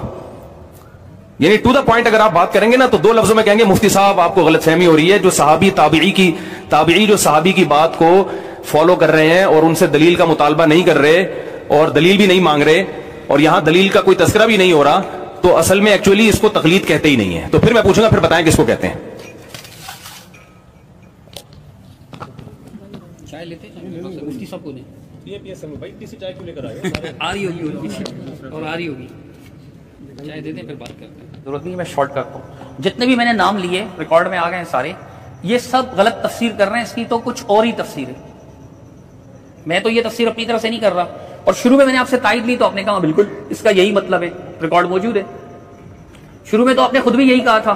اب آپ کے ذہن میں اگر کوئی اور نقطہ آ گیا جس کی بنیاد پر آپ مزید اپنی بات کو منقح فرمانا چاہ رہے ہیں تو یہ ایک الگ بات ہے. باقی آپ نے کہا مطلب آیت کا مفہوم اگر میں غلط بیان کر رہا ہوں تو یہ سارے مفسرین بھی اگر غلط بیان کر رہے ہیں تو صحیح مفہوم کیا ہے بھائی آپ بتائیے نا. میں نے تو آپ سے پوچھا ہے کہ آپ بتائیے. ہم تو صاف صاف کہہ رہے ہیں کفا یکفون کے معنی اتباع کرنا ہوتا ہے, پیروی کرنا ہوتا ہے, پیچھے چلنا ہوتا ہے. اور یہ مفہوم اور سب نے بیان کیا ہے, مفسرین نے بھی بیان کیا, آپ کے یہاں بھی بیان ہوا ہے, ہمارے یہاں بھی بیان ہوا ہے, سبھی بیان کرتے ہیں. میں تو ایک ایسی چیز بیان کر رہا ہوں جو متفق علیہ ہے, اس پر اختلاف نہیں ہے, متفق علیہ. اگر آپ کے ذہن میں کوئی اور مفہوم ہے اس کا تو آپ کو پیش کرنا چاہیے. اب ایک طرف مفتی صاحب فرماتے ہیں کہ بات گچ پچ ہو رہی ہے, پھر مفتی صاحب مثالیں بھی دیتے ہیں تو بات تو گچ پچ ہو جاتی ہے. پھر تو بہرحال صحابہ کا عمل آپ, میں نے کہا مثال پیش کیجئے, کوئی واقعی مثال پیش کیجئے اور اس کی دلیل نہ ہو, واقعی مثال پیش کیجئے اور اس کی دلیل نہ ہو, اور واقعہ مکمل و اختصار نہ ہو اس میں. کہہ رہا ہوں نا کہ ایک احتمال ہے, اذا جاء الاحتمال بطل الاستدلال, ایک متفق علیہ اصول ہے کہ جب کسی چیز میں احتمال ڈاؤٹ آ جاتا ہے نا, ڈاؤٹ, تو استدلال باطل ہو جاتا ہے. تو یہ ڈاؤٹ ہے کہ یہاں اختصار ہے اور اس کی بنیاد میں نے پیش کی. آپ کہہ رہے ہیں کہ جی میں جواب, مطلب آپ نے اعتراف کیا, میں نے اس قدر اعتراف کیا تو میں نے آگے بار بار وضاحت بھی کی کہ اس کی وجہ یہ ہے کہ اختصار ہے. اور اس کی وجہ بھی میں یہ کہہ رہا ہوں کہ اللہ جب قرآن میں منع فرما رہا ہے تو صحابہ ممنوع عمل کیسے کر سکتے ہیں؟ ہمارا تو صحابہ کے بارے میں حسن ظن ہے کہ وہ قرآن و سنت پر عمل کرنے والے تھے, مخالفت کرنے والے نہیں تھے. اگر آپ سمجھتے ہیں کہ یہاں ان سے مخالفت واقع ہوئی اور نہیں ہوئی ہے تو اس کی وجہ یہ کہ شاید کا یہ مفہوم ہی نہیں ہے, تو پھر آپ وہ مفہوم بھی تو واضح کریں نا جو پنہاں ہے. آپ اس کی مطلب ایک منٹ صبر کیجیے گا, دو باتیں رہیں, نہیں ایک منٹ صبر کیجیے گا. عبداللہ بن عمر رضی اللہ تعالیٰ عنہ کی بات میں نے جو مثال پیش کی تھی نا, وہ میں نے آپ کی اس بات پر پیش کی تھی کہ اگر کوئی بات دلیل کے خلاف ہوتی, حج تمتع والی, اس کو آپ لوگ بھی مانتے ہیں نا کہ حج تمتع جائز ہے, آپ بھی مانتے ہیں نا. دیکھیں یہ تو حج تمتع پہ بحث شروع ہو جائے گی کہ جائز ہے, تو پھر حضرت آپ مثال دیتے ہیں تو پھر کیا کیا جائے؟ ٹو دی پوائنٹ, پھر تقلید پر آ جائیے. دعویٰ آپ دعویٰ ہی نہیں کر رہے. تفسیر بیضاوی اور فلانی تفسیر میں کیوں نہیں آ رہا؟ آپ عبارت پیش کریں گے, میں اس عبارت کا مطلب بتاؤں گا, تو ڈائریکٹ ہم قرآن کا مطلب پہ آ جائیں. تفسیر کی میں ایک مطلب بتاؤں گا, آپ کہیں گے اس میں یہ لکھا ہے, میں اس کا, یہ سارا ہمارا جو ہے نا تو یہ مفہوم تک بحث چلے گی. مفتی صاحب اگر کہہ رہا ہوں تفسیروں کو رکھو ایک طرف, مفتی صاحب میری بات سنیں, میں کہہ رہا ہوں قرآن کی آیت کی یہ تفسیر کا یہ مطلب اگر ہے تو صحابہ نے اس آیت کی مخالفت کیوں کی؟ اگر یہ مطلب نہیں ہے تو پھر کیا مطلب ہے؟ آپ بتاؤ نا. آپ بولو. نہیں, میں نے تو بتایا اور مفسرین کے حوالے بھی دیے, اور ایسے لوگوں کے جو آپ کے یہاں بھی قابل عزت اور قابل احترام ہے. آپ جو بتا رہے ہیں یہ مطلب ہے, یہ مطلب نہیں ہے کیا؟ نہیں, یہ مطلب نہیں ہے مفتی صاحب, کیا یہ مطلب نہیں ہے؟ نہیں, یہ مطلب نہیں ہے. پھر کیا ہے بتائیں؟ سے کوئی تعلق ہی نہیں. یہ سارے مفسرین نے غلط مطلب بیان کیا. ایک منٹ ٹھہریے گا مفتی صاحب, ایک منٹ ٹھہریے گا پلیز, ایک منٹ ٹھہریے گا. اگر اس کا یہ مطلب نہیں ہے جن مفسرین نے مطلب بیان کیا انہوں نے غلط بیان کیا. دیکھو بھاڑ میں جائے مفسرین کی جو ہے نا ایک طرف. یہ تو آپ زیادتی کر رہے ہیں, جذباتی ہو گئے, جذباتی ہو گئے, احترام کے خلاف ہے یہ جملہ. احترام کی بات کیا کر رہے ہیں آپ؟ مفسرین کی طرف مجھے لے کر آ رہے ہو یار, ایک ایک عبارت میں پڑھ باڑ میں جائیں تو سخت جملہ ہے, آپ غصے میں ہو گئے. آپ بات کر رہے ہو قرآن و سنت کی, میں صحابہ کی بات کر رہے ہو بیٹھ کے. پانی دو تو آپ جناب سیدھی سی بات جو ایک گھنٹے سے میرا ٹائم ویسٹ کرنے کے لیے آپ بیٹھے ہوئے یہاں پہ, کوئی بات ہے یہ گدھے کی طرح ہم چیختے رہے اور جناب بے فضول بات کر. میں کہہ رہا ہوں قرآن کی آیت ولا تقف ما لیس لک بہ علم کا اگر یہ مطلب ہے کہ بغیر دلیل کے, میں کہتا ہوں اگر یہ مطلب نہیں ہے تو پھر آپ بتائیے نا کہ کیا مطلب ہے. میں بھی تو کہہ رہا ہوں کسی تابعی کا, کسی صحابی کا, یا کسی عامی کا, کسی عالم کو فالو کرنا, بشرطے کہ وہ عالم کوئی گلاس پانی دیں, کافی غصہ آ رہا ہے, کو فالو کرنے والا ہو, قرآن و سنت کا عالم ہو. پانی دیں گلاس, مفتی صاحب کو کافی غصہ آ رہا ہے, گلاس پانی دیں. دیکھیں فضول باتیں نہیں کریں. میں فضول بات نہیں کر رہا, بات جو ہو رہی ہے میری سنیں آپ بیٹھ کے. میں سن رہا ہوں آپ کی بات, ایسا تو نہیں کہ نہیں سن رہا. بہت کام لینے درمیان میں, ٹھیک ہے نا, ایسا سیاست نہیں ہے کوئی. میں یہ کہہ رہا ہوں کہ قرآن کوئی پانی پی لیں آپ. نہیں, مجھے پانی نہ پلائے, میں جب پینا ہوگا میں نے خود پی لوں گا, ٹھیک ہے نا. ایک عامی آدمی جب کسی عالم کی اتباع کرتا ہے اس اعتماد کی بیس پر کہ یہ مجھ سے زیادہ پڑھا لکھا ہے, مجھ سے زیادہ قرآن و سنت کو مانتا ہے اور اس میں دیانتداری ہے, یہ قرآن و سنت کے خلاف فتویٰ نہیں دے گا, تو ایسی اتباع یہ بغیر علم کے اتباع ہے ہی نہیں. یہ اس تقلید میں داخل ہے جو جائز تقلید ہے. اس کو آپ لا تقف ما لیس لک بہ علم میں داخل کر ہی نہیں سکتے, بلکہ یہ علم کے ساتھ کسی کی اتباع کی جا رہی ہے, یہ جائز عمل ہے. جیسے کہ تابعین نے صحابی کی اتباع کی, بعد والے لوگ, آپ کے عوام جو ہے اہل حدیث علماء کی اتباع کر رہی ہے, سب تقلیدی ہو رہا ہے. کیوں؟ وہ کہتے ہیں کہ یار یہ قرآن و سنت کو فالو کرتے ہیں, لہذا ہم ان کی بات کو اگر ہم مانیں گے تو یہ ہمیں صحیح فتویٰ دیں گے, تو لہذا وہ عمل, وہ یہ صدیوں سے یہ عمل چلتا چلا آ رہا ہے. ایسے آدمی کی دیکھیں تقلید کی دو قسمیں, ایک ہے اندھی تقلید, ایک تقلید علی وجہ البصیرہ. اندھی تقلید یہ ہے کہ قرآن جو کہہ رہا ہے ولا تقف ما لیس لک بہ علم, جس چیز کا علم ہی نہیں ہے, جس آدمی کے برحق ہونے کی دلیل ہی نہیں ہے, تم اس کو فالو کر رہے ہو. لیکن جس شخص کے برحق ہونے کی آپ کے پاس دلیل ہے کہ یہ قرآن و سنت کا مجھ سے بڑا عالم ہے اور یہ پرہیزگار ہے, یہ خدا کا خوف رکھتا ہے, اس شخص کے فتوے کو فالو کرنا یہ لا تقف ما لیس لک بہ علم میں داخل نہیں ہے. کیونکہ عامی آدمی کے لیے اتنا علم کافی ہے کہ سامنے والا مجھ سے بڑا عالم ہے, اس کے پاس دلائل مجھ سے زیادہ ہیں. مجھے بھی موقع دیجیے گا, میں پہلے بات تو مکمل کر لوں نا. سامنے والا مجھ سے بڑا عالم ہے, وہ اللہ کو حاضر ناظر جان کر صحیح جواب دے رہا ہے, کیونکہ اس میں تقویٰ ہے، پرہیزگاری ہے. اس پر اس کے پاس دلیل ہو کہ یہ صحیح عالم ہے. جب اس پر دلیل ہو گئی کہ صحیح بھی ہے اور اللہ کا خوف بھی رکھتا ہے، تو پھر ہر مسئلے پر اس کے ذمہ دلیل پیش کرنا نہ اس کے ذمہ ہے نہ اس کے ذمہ ہے کہ وہ. تو تقلید کی دو قسمیں ہیں، ایک اندھی تقلید ہوتی ہے، ایک تقلید علی وجہ البصیرہ ہوتی ہے. تو قرآن جو منع کر رہے ہیں کہ لا تقف ما لیس لک بہ علم، اس سے مراد اندھی تقلید ہے جو جاہل لوگ اپنے پیروں کی کر رہے ہوتے ہیں یا جاہلوں کی کر رہے ہوتے ہیں یا ان علماء کی کر رہے ہوتے ہیں جو متبع سنت نہیں ہوتے. یہ ہے جو آپ نے اتنی سی بات کو آدھا گھنٹہ جو ہے نا وہ لپیٹا ہے. تو میں آپ سے پھر مطالبہ کر رہا ہوں کہ صحابہ کرام اور تابعین کے دور میں بہت کثرت سے ایسا ہوا ہے کہ صحابہ سے انہوں نے مسئلہ پوچھا، انہوں نے دلیل کے بغیر جواب دیا. تو یہ عمل آپ کے مطابق تقلید ہے، کیونکہ آپ کہہ رہے ہیں بغیر دلیل کے کسی کی بات کو مان لینا. آپ نے خود اعتراف کیا یہ تقلید ہے. تو یہ حرام کام کیا، یہ جائز کام. میں نے تو آیت کی تفسیر پیش کر دی کہ اگر کسی عالم کے برحق ہونے پر آپ کو اطمینان ہے، دلائل کی دنیا میں آپ کو اطمینان ہو گیا کہ یہ قرآن و سنت کا علم اس سے زیادہ رکھتا ہے اور یہ آدمی خدا کا خوف بھی رکھتا ہے، کیونکہ بعض قرآن و سنت کا علم رکھتے ہیں لیکن بکے ہوئے ہوتے ہیں، آپ کو اطمینان ہو گیا تو عامی آدمی کے لیے اتنا اطمینان کافی ہے. اب اگر وہ اس عالم سے مسئلہ پوچھتا ہے اور وہ عالم اس کا جواب دیتے ہیں تو حالانکہ یہاں دلیل نہیں ہے، لیکن یہ وہ تقلید ہو رہی ہے جو جائز تقلید ہے، یہ ناجائز تقلید نہیں ہے. اس کے ناجائز ہونے کی قرآن و سنت میں کوئی دلیل نہیں ہے، کیونکہ تابعین صحابہ سے صدیوں سے تواتر کے ساتھ یہ عمل چلا. حضرت مجھے بھی موقع دیجیے. آپ جو بار بار مثال دے رہے ہیں کہ عامی آپ سے مسئلہ پوچھتا ہے، تو یہ تقلید ہے ہی نہیں نا سرے سے. دیکھیں میں بتاتا ہوں مسئلے کا جواب، میں دلیل سے تو بات نہیں کر رہا. میری بات سنیے نا. ایک آدمی مجھ سے پوچھتا ہے اب یہ تو جاتی ہے مفتی صاحب. میں کہتا ہوں 78 پہ، میں تو دلیل نہیں دے رہا. 78 کلومیٹر کی کیا دلیل ہے؟ تو بغیر دلیل کے جب مجھے فالو کر رہے ہیں تو تقلید کیوں نہیں ہے؟ میں آپ کو بتاتا ہوں اس کی وجہ. یہ تو آپ کے بزرگوں نے بھی لکھا ہے کہ عامی کا مفتی سے سوال کرنا تقلید نہیں، انہوں نے بھی غلط لکھا ہے بزرگوں نے. آپ کے مطلب مولانا سرفراز خان صفدر صاحب نے لکھا ہے. مولانا بزرگوں کو بیچ میں لا رہے ہو یار. بھائی انہوں نے غلط لکھا ہے، صحیح اتنا سا بتا دیں. بزرگوں کی بات تھوڑی یہاں کرنے کے لیے ہم بیٹھے ہیں، قرآن و سنت کی بات کرنے کے لیے بیٹھے ہیں. مفتی طارق مسعود صاحب کا ایک الگ مذہب ہے جو اپنے آناف کے مذہب سے ہٹ کرے. نہیں دیکھو بزرگوں کی بات لے کر آؤ گے، اس نے کچھ لکھا ہے، اس نے کچھ اور لکھا ہے، اس نے کچھ اور. مفتی صاحب آپ سن نہیں رہے، آپ سن ہی نہیں رہے. اقوال آپ کو ملیں گے. آپ میری بات نہیں سن رہے ہیں نا، اس طرح تو مناسب نہیں ہے. میں میری بات سنیے مفتی صاحب. سنت کی روشنی میں بات کرنے کے لیے بیٹھے ہیں. قرآن و سنت کی روشنی میں ہم بات کریں گے. میں یہ نہیں کہہ رہا ہوں اگر آپ مجھے کہیں گے کہ آپ کے کسی بزرگ نے یہ کہا ہے، اگر وہ قرآن و سنت کے خلاف ہوگا تو میں کہوں گا کہ میں سے نہیں مانتا، غلط ہے، بات آگے ہو جائے گی.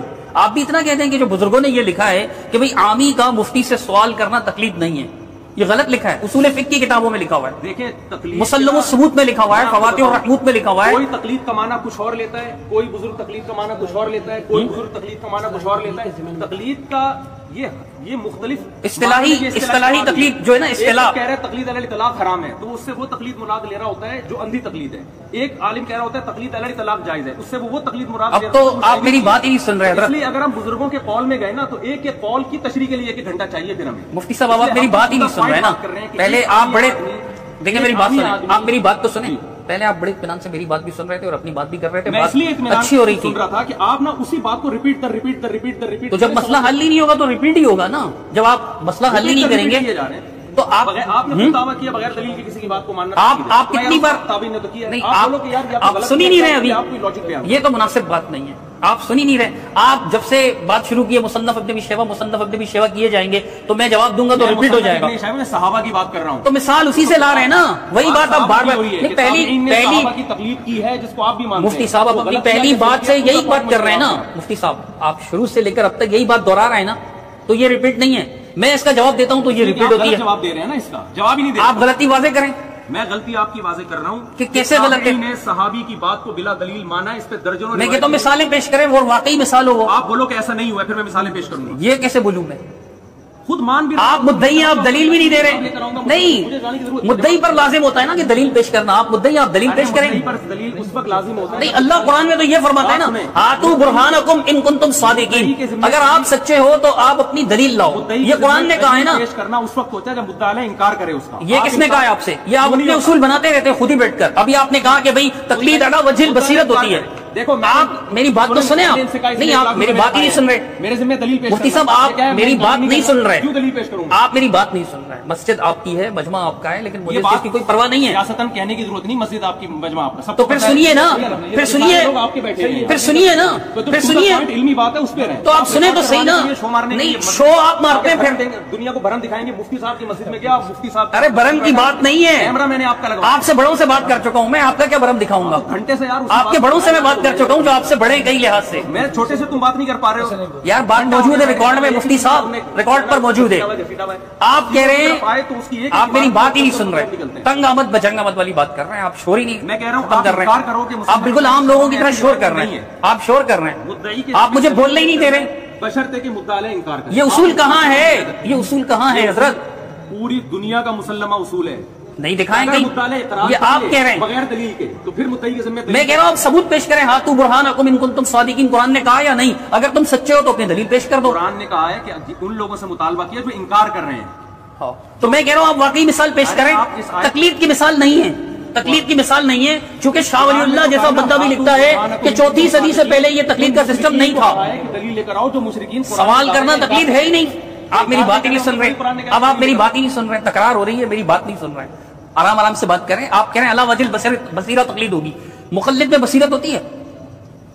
مقلد میں تقلید تو جاہل کے لیے ہے. وہ بصیرت سے خالی تھی.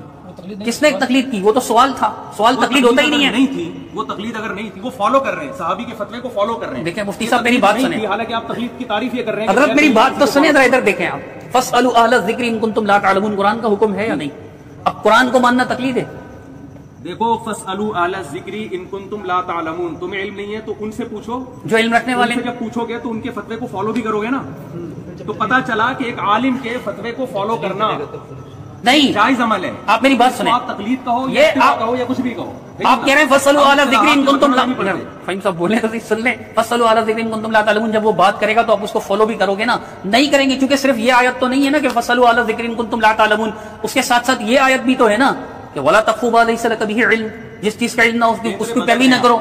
پینترا نہیں بدل رہا ہوں, 2 آیتیں ساتھ ملائیں گے کہ ایک آیت کے دوسرے کے خلاف مفہوم بیان کریں گے. میں کہتا ہوں اچھا میری بات سنیے آپ, مفتی صاحب میری بات سنیے.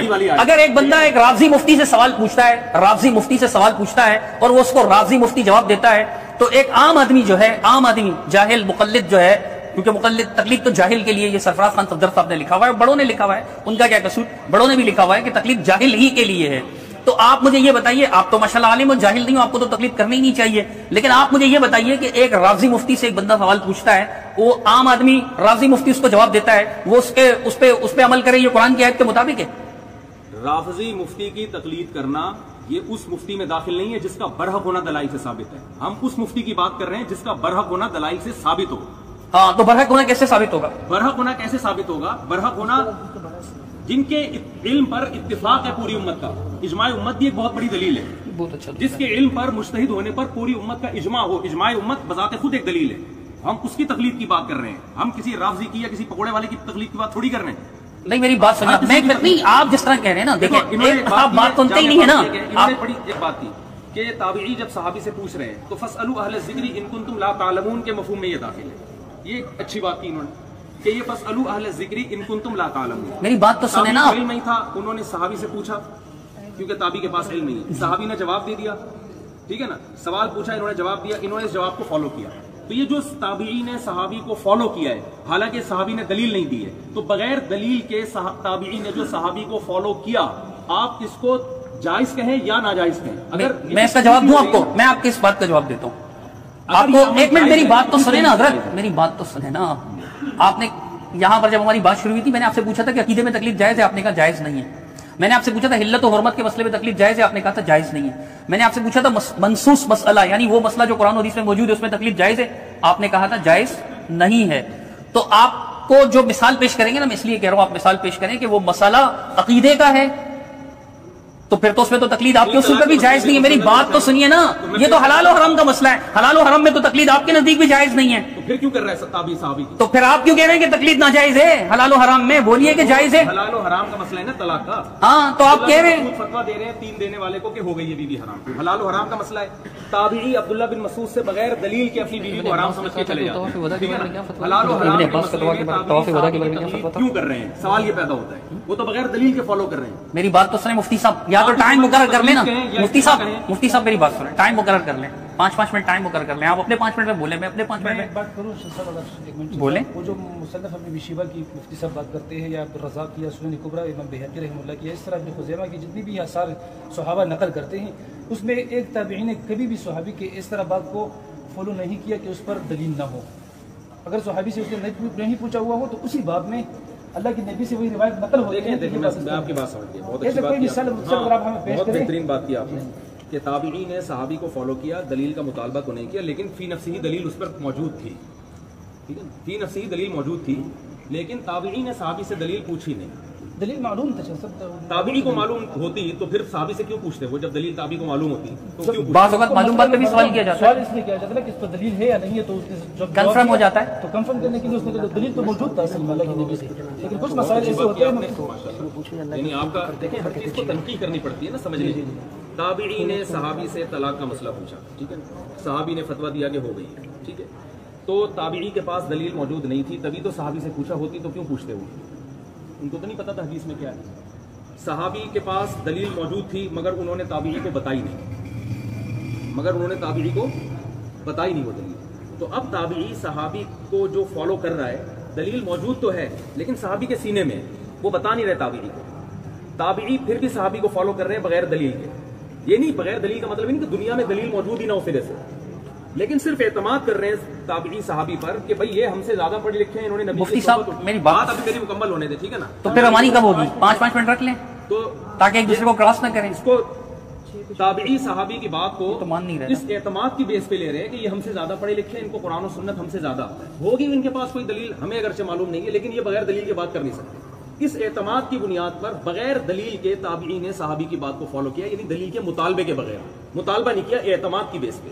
تو میں کہہ رہا ہوں اگر کوئی عامی آدمی جو تابعی کی نے جو صحابی کے ساتھ معاملہ کیا, ایک عامی آدمی کسی مفتی یا کسی عالم یا ابو حنیفہ یا شافعی کی بات کو اس بیس پہ لیتا ہے کہ یہ مجھ سے زیادہ پڑھے لکھے تھے, یہ قرآن و سنت مجھ سے زیادہ جانتے ہیں, دلیل ان کے پاس ہوگی لیکن مجھے معلوم نہیں, تو میں اعتماد کی بیس پر ان کی بات کو فالو کر رہا ہوں دلیل کے مطالبے کے بغیر, تو کیا یہ عمل ناجائز ہے؟ اگر یہ ناجائز ہے تو تابعی نے یہ کام کیا, وہ کیوں جائز ہو گیا؟ یہ تو بات آپ کئی بار ریپیٹ کر چکے ہیں مفتی صاحب, میں اس کا کئی بار آپ کو جواب دے چکا ہوں. میں نے آپ سے میں ٹو دی پوائنٹ بتا رہا ہوں کہ دیکھیں آپ خود کہہ رہے ہیں جو اصول آپ نے بنائے نا, آپ نے پہلے کہہ دیا ہوتا, میں نے آپ سے پوچھا تھا عقیدے میں تقلید جائز ہے, آپ نے کہا نہیں. میں نے کہا حلال و حرام میں تقلید جائز ہے, آپ نے کہا جائز نہیں ہے. پھر میں نے آپ سے پوچھا تھا کہ جی جس مسئلے میں نص موجود ہو واقعہ میں, اس میں تقلید جائز ہے, آپ نے کہا نہیں. تو یہ مسئلے جو آپ بتا رہے ہیں, تو آپ مثال جب پیش کریں گے نا تو پھر دیکھا جائے گا کہ یہ مسئلہ حلال و حرام کا ہے, یا یہ مسئلہ عقیدے کا ہے, یا یہ مسئلہ اجماعی ہے, یا محض اجتہادی ہے. اگر اجتہادی ہوگا تو اجتہاد میں ہی تو تقلید جائز ہے, باقی چیزوں میں تو آپ بھی غیر مقلد ہیں ہماری طرح, عقیدے میں آپ بھی غیر مقلد ہیں, منصوص مسائل میں آپ بھی غیر مقلد ہیں. تقلید اگر اتنی اچھی چیز ہوتی تو ان چیزوں میں آپ تقلید کیوں نہ کرتے, عقائد میں کیوں تقلید نہ کرتے؟ ایسا نہیں ہے کہ تقلید سے کوئی تاج سر پہ سج جاتا ہے. میری عرض سنیں, میں یہی عرض کر رہا ہوں کہ آپ مجھے صرف اتنا بتا دیں کہ جو مثال آپ پیش کریں گے, مثال واقعی میں پیش کریں گے, تو میں اسی لیے کہہ رہا ہوں کہ دیکھیں ہم تو سمجھنے کے لیے بیٹھے ہیں نا, اگر آپ کی بات درست ہوئی تو میں انکاری نہیں ہوں الحمدللہ. آپ مثال پیش کریں, واقعی جو مثال آپ پیش کر رہے ہیں وہ حلال و حرام, یا تو پھر آپ اصول بدلیں کہ نہیں حرام حلال و حرام میں بھی تقلید جائز ہے, یا تو آپ اصول بدلیں. جو اجتہادی مسائل جن میں حلال و حرام میں اختلاف ہو, ہر حلال و حرام اجماعی نہیں ہوتا, بہت سے حلال و حرام ہیں کہ ایک کے نزدیک حلال ہے, ایک کے نزدیک حرام ہے, تو حلال و حرام میں بھی اجتہاد ہوتا ہے, ٹھیک ہے نا. تو ان مسائل میں اگر حرام و حلال کے اجتہاد میں کسی سے غلطی ہو جائے تو اس کو برا بلا کہیں گے؟ برا بلا نہیں کہیں گے. وہ کوئی بھی ہو, مسلم ہو, کوئی بھی مسلم ہو, مطلب مسلم عالم ہو, کوئی بھی, جیسے امام ابن تیمیہ ہو مثال کے طور پہ. حلال و حرام کے مسئلے میں حرام و حلال کے مسئلے میں بھی غلطی ہو سکتی ہے, بالکل ہو سکتی ہے, اجتہادی خطا ہو سکتی ہے نا, اور اجتہادی خطا میں اس کو معذور ہی جانا جائے گا, کو معذور سمجھا جائے گا. عامی آدمی کو نہ اجتہاد کرنے کی اجازت ہے, نہ غلطیوں کی, نہ صحیح بات, وہ اہل نہیں ہے. نہیں تو عامی آدمی پر جو آپ اللہ وجل بصیرت و تقلید کی شرط لگا رہے ہیں تو اس میں بصیرت ہوتی ہے. دیکھیں میں یہ کہہ رہا ہوں اتنی بصیرت عامی میں ہوتی ہے کہ کس کی کرنی ہے کس کی نہیں کرنی. نہیں دیکھیں میں ایک عامی آدمی میں اتنی بصیرت ہوتی ہے کہ علاج کس سے کرانا ہے, تو گھوڑے والے سے نہیں کرانا. عامی آدمی میں علاج کی بصیرت نہیں مفتی صاحب, عامی صرف بات مکمل ہونے دیں ابھی. ایک عامی آدمی آپ بات ہی کرتے چلے آتے ہیں, بولنے نہیں دے تو رہے, پھر میں کہہ رہا ہوں ٹائم رکھیں آپ. عامی آدمی میں اصل میں آپ ہوشیاری دکھا رہے ہیں, ہوشیاری نہیں دکھا رہا نا, ٹو دی پوائنٹ بات کرنے کو آپ نے کہا تھا. میری بات سنیں نا, عامی صرف لازمی ہے کہ دیوبندی یا اہل حدیث ہو, عامی قادیانی بھی ہو سکتا ہے, تو وہ اپنے مولوی سے جا کے پوچھے گا, اس میں اتنی بصیرت ہے کہ میرا قادیانی, وہ قادیانی کو اچھا سمجھ رہا ہے نا, جیسے دیوبندی اور اہل حدیث اپنے عالم کو تقلید کر رہا ہے. ختم نبوت کے عقیدوں میں تقلید ہوتی نہیں ہے, عقیدے میں تقلید جائز نہیں ہے, بالکل جائز نہیں. تو مسئلہ پھر آپ پیش کریں گے تو پتہ چلے گا کہ صحابی تابعی نے جو سوال کیا تھا وہ عقیدے کا سوال تو نہیں ہے. 3 طلاق کا مسئلہ تو حلال و حرام کا ہے, تو حلال و حرام میں کیا اجتہاد نہیں ہو سکتا, غلطی نہیں ہو سکتی. ہو سکتی ہے, پھر بھی تابعی صحابی کی تقلید کر رہے ہیں اس میں نہیں, تو پھر رسول, میں آپ کو بتا رہا ہوں کہ دیکھیں حلال و حرام میں جب آپ کہہ رہے ہیں کہ خطا ہو سکتی ہے نا, خطا ہو سکتی ہے کہ نہیں ہو سکتی, حلال و حرام کے مسئلے میں تو تقلید جائز نہیں ہے. تو خطا ہو گئی. بھائی حلال و حرام میں یہ تقلید نہیں ہے, سوال پوچھنا تقلید نہیں ہے. مسائل ہے نا, آپ مثال پیش کریں گے تو سوال ہی تو پوچھے جا رہے ہیں, پھر آگے ان کو بغیر دلیل کے فالو کیا جا رہا ہے. حضرت جو آپ مثال دے رہے ہیں وہ حلال و حرام کی ہے. حلال و حرام میں تو آپ کہہ رہے ہیں تقلید جائز ہی نہیں ہے, اور پھر آپ عامی عامی کرتے ہیں نا. بھئی ہمارا عامی ہوگا وہ ہم سے معتقد ہوگا. جو بندی چلو مفتی طارق مسعود صاحب کے پاس آ جائے گا یا کسی اچھے مفتی صاحب کے پاس آ جائے گا, لیکن جو قادیانی ہے وہ بھی تو بیچارہ عامی ہے, وہ بھی تو اپنے بصیرت ہونی چاہیے کہ کس کی کرنی ہے. شیخ بصیرت, حضرت میں بصیرت کا جواب دے رہا ہوں, آپ سنیے نا. میں یہ کہہ رہا ہوں کہ ہمارے لوگوں کو تو چلو علماء سے پوچھتے ہیں آ کر, اہل حدیث ہو یا دیوبندی علماء سے پوچھتے ہیں, وہ اپنے علماء کو اچھا سمجھتے ہیں اس لیے پوچھتے ہیں, ٹھیک ہے. ہمارے کچھ لوگ آپ سے بھی پوچھ لیتے ہیں, آپ کو اچھا سمجھتے ہیں تو آپ سے پوچھ لیں, آپ کے کچھ لوگ ہم سے بھی پوچھ لیتے ہیں, ہمیں اچھا سمجھتے ہیں تو پوچھ لیتے ہیں. لیکن اسی طرح قادیانی اپنے والے کو اچھا سمجھتا ہے, رافضی اپنے والے کو اچھا سمجھتا ہے. وہ تو سمجھتا ہے یہ آیت اللہ ہے جی, اتنی بڑی پگڑی باندھی ہوئی ہے اس نے, مفتی صاحب سے زیادہ بڑی پگڑی ہے اس کی. مفتی صاحب صرف قمیص شلوار میں آتے ہیں, وہ تو جبہ بھی ڈال کر آتے ہیں. مفتی صاحب 12 سال پڑھے ہوئے ہیں تو وہ 16 سال پڑھ کے آیت اللہ بن چکے ہیں, پھر مجتہد بن چکے ہیں. وہ ان کو بہت بڑا اچھا سمجھ رہے ہوتے ہیں, اچھا گمان کر رہے ہوتے, اس میں اتنی بصیرت ہے. تو یہ تو دلیل نہیں ہوگی نا, اس لیے اتنی بصیرت نہیں ہے, وہ جان کر گمراہی پر جمع ہوا ہے. اگر اتنی بصیرت ہوتی تو اللہ اس کو اس سے زیادہ کا تو مکلف. ایسا ہی فتویٰ دیکھیں نا, میں آپ کو بتا رہا ہوں, میں عرض کر رہا ہوں کہ ایسی ہی بات جو میں آپ نے کہی کہ بھئی وہ جان بوجھ کر گمراہی پر, ایسے تو ان کے مولوی ان کو کہہ دیں گے کہ یہ جو ان کے عوام دیوبندی اور اہل حدیث ہے, گورنمنٹ کی طرف سے بھی پابندی نہیں ہے. ہم تو پھر وہ آپ کو کہہ دیں گے گورنمنٹ کی طرف سے پابندی نہیں ہے, اس لیے طارق مسعود صاحب نے ایسا کہہ دیا. دلیل سے بات کریں گے نا, دلیل تو پھر قرآن سے پیش کرے نا آپ. قرآن تو یہ کہتا ہے کہ اتبعوا ما, میں تو ولا تقفوا جو پیش کر چکا ہوں, ابھی تک وہ کلیئر نہیں ہوا. دلیل پیش کر رہے ہیں, فاسألوا اہل الذکر ان کنتم لا تعلمون. تو حضرت یہ تقلید نہیں ہے, عالم نہیں ہو تو مفتی نہیں ہو تو مجتہد نہیں ہو تو اہل علم کو فالو کرو. تو یہ تقلید نہیں ہے, اللہ کا حکم ماننا تقلید ہے. تو جائز ہے, نہیں, اللہ کا حکم ماننا تقلید ہے. مفتی صاحب اللہ کا حکم ماننا تقلید ہے. ہم تو یہی تو کہتے ہیں نا, اللہ کا حکم ماننا تقلید ہے ہی نہیں. دیکھو اللہ کا حکم دلیل نہیں ہے, دیکھیں تقلید تو کہتے ہیں نا بغیر دلیل. دیکھیں یہ آپ پہلے تسلیم, علماء سے پوچھو. مفتی صاحب یہ آپ پہلے تسلیم کر چکے ہیں حضرت کہ بے دلیل بات ماننے کو تقلید کہتے ہیں, اللہ کی بات دلیل نہیں ہے. آپ دو چیزوں کو خلط مل کر رہے ہو. آپ خلط مل کر رہے ہیں خود. آپ کہتے ہیں کہ بے دلیل, اللہ کی بات تو دلیل ہے نا حضرت. سنیں میری بات, ایک ہے کہ اللہ نے کسی بات کا ہمیں حکم دیا, ہاں ٹھیک ہے نا, اللہ نے حکم دیا کہ علماء کو فالو کرو, ٹھیک ہے نا. نہیں, یہ کہا ہے کہ اللہ نے کہا علماء کو فالو کرو, اہل الذکر ان کو. تو سوال کا کہا ہے, فالو کرنے کا تو نہیں کہا. سوال کیا فالو نہ کرنے کے لیے کرے گا یا فالو کرنے کے لیے؟ اگر وہ غلط جواب دے تو اس کو فالو کرنا چاہیے. اگر وہ غلط جواب دے تو اس کو فالو کرنا چاہیے. نہیں ہنسے نہیں پلیز, سنجیدہ رہیں, ہنسے نہیں. اس کو پتا کیسے چلے گا حضرت کہ جواب صحیح دے رہا ہے غلط دے رہا ہے؟ اگر اس کو پتا ہوتا تو عالم کے پاس جانے کی ضرورت کیا ہے؟ تو پھر اس رافضی کو کیسے پتا چلے گا؟ رافضی عامی پکوڑے والے کو, رافضی کو عقیدے میں پتا چل جائے گا. عقیدے میں, اچھا, عقیدے میں خود تحقیق کرنا ہر یار عامی کو عقیدے کا پتا ہے, عامی کو عقیدے کا پتا ہے, عام آدمی کو اس پر واجب ہے کہ وہ عقیدہ, کیونکہ قرآن و سنت نے عقیدے کے بحث کو اتنا واضح بیان کر دیا کہ اس میں علماء سے پوچھنے کی ضرورت ہی نہیں ہے, جو بیسک عقائد. عقیدے کا سوال جائز نہیں, عقیدے پہ سوال کرنا جائز نہیں ہے. عقیدے پر, عقیدے پہ سوال کرنا جائز ہے, لیکن اس میں تقلید کرنا جائز ہے یا نہیں؟ بالکل جائز نہیں. دیکھیں سوال تقلید بنا رہے ہیں, اور پھر جب ہم کہتے ہیں کہ بالکل, اس لیے میں آپ کو بتاتا ہوں سوال تقلید نہیں ہے نا. ابھی چلے تو صحیح میری بات. جی چلے. جب ایک عامی آدمی عقیدے پہ عالم سے سوال کرے گا تو اس پر واجب ہے کہ اس سے دلیل پوچھے. اگر وہ عالم دلیل نہیں دیتا, اس کے لیے حرام ہے اس کو فالو کرنا. حضرت مفتی صاحب مجھے آپ کی اس بات سے اتفاق ہے, اس کی دلیل دیں. مسئلہ عالم سے پوچھے, مفتی صاحب میری بات سنیں. اتنا کافی ہے کہ یہ عالم برحق ہے اور مجھ سے علم میں زیادہ ہے. جیسے کہ تابعین نے صحابہ سے جب مسائل پوچھے ہیں تو اس اعتماد کی بیس پر کہ بھئی ان کو ہم سے زیادہ علم. حضرت مفتی صاحب جب ایک منٹ ٹھہریے گا, تو دلیل اس کو پیش کرنی پڑے گی, صرف سوال کافی نہیں. میری بات سنیے, آپ نے کہا بہت اچھی بات کی کہ بھئی آدمی جب عام آدمی جب کسی عالم آدمی سے یا مفتی صاحب سے عقیدے پر سوال پوچھے گا تو اس پر واجب ہے کہ دلیل مانگے. واجب ہے نا, آپ مجھے اس کی دلیل دیں. دلیل مانگنا واجب ہے. یہ کہہ رہے ہیں ایک عام آدمی, پکوڑے والا, شربت والا, گنے کے رس والا, گنے کے جوس والا, جوتے پالش کرنے والا مسلمان, جب کسی عالم سے, مفتی سے, چلتے پھرتے سے نہیں, پکوڑے والے سے نہیں, مفتی صاحب سے سوال پوچھے گا عقیدے پر, تو اس عامی آدمی پر یہ واجب ہے کہ وہ اس عالم سے, مفتی سے دلیل طلب کرے. اس وجوب کی دلیل دیں. اس وجوب کو آپ خود تسلیم کر چکے ہیں کہ عقیدے میں تقلید جائز نہیں ہے, یہ خود آپ تسلیم کر چکے ہیں, ٹھیک ہے نا. تو جو آپ کی دلیل ہے وہی میری دلیل ہے. اجتہادی مسائل میں ایک منٹ دیکھیں نا, یہ تو اختلاف ہی نہیں ہے نا کہ آپ اس پہ دلیل مانگ رہے ہیں. حضرت اس طرح اگر دلیل نہیں مانگے گا تو پھر قادیانی بھی برحق ہیں, پھر تو رافضی بھی برحق ہیں. ظاہر ہے پہلے تو حق نہ حق کی حق اور نہ حق کی تفریق دلیل سے ہوگی نا حضرت. آپ کی بات کا خلاصہ یہی نکال جا سکتا ہے. مثلا آپ کہہ رہے ہیں کہ دیکھیں قادیانی بھی فتویٰ دیتا ہے, اس کا فتویٰ کسی کام کا نہیں ہے, تو مجھے اور آپ کو الحمدللہ بصیرت ہے, الحمدللہ ہمارے لوگوں کو ہے. لیکن ایک مثال کی بات ہے, روافظ بھی فتویٰ, سب کو فتویٰ تو سب دے رہے ہیں, ہندو بنیے تک فتویٰ دے رہے ہیں, ان کا پنڈت جیسے بولتا ہے لوگ وہی کر رہے ہوتے ہیں. عوام کا کیا قصور, عوام تو نہیں نا کوئی علماء ہوتے, ان کو کہاں سنسکرت آ رہی ہوتی ہے. میں حضرت یہ عرض کر رہا ہوں کہ یہ واجب ہے, اگر عقیدے پر تکلیف, مطلب عقیدے پر وہ تکلیف کرے, عقیدے پر اگر وہ سوال کرے گا تو اس پر واجب ہے کہ وہ دلیل مانگے. مفتی صاحب سے بھی لازم ہے کہ حضرت اس کی دلیل دو مجھے آپ. تو میں کہتا ہوں کہ اگر اس کی آپ دلیل دیں تو آپ کہتے ہیں عقیدے میں تقلید جائز نہیں ہے. بات یہ تھی اصل میں کہ میں نے آپ سے پوچھا کہ عقیدے میں تقلید جائز نہیں واجب ہے, دلیل مانگنا, آپ نے یہ ارشاد فرمایا, تو اس کی کیا دلیل ہے؟ آپ نے کہا آپ تسلیم کر چکے ہیں کہ عقیدے میں تقلید جائز نہیں ہے.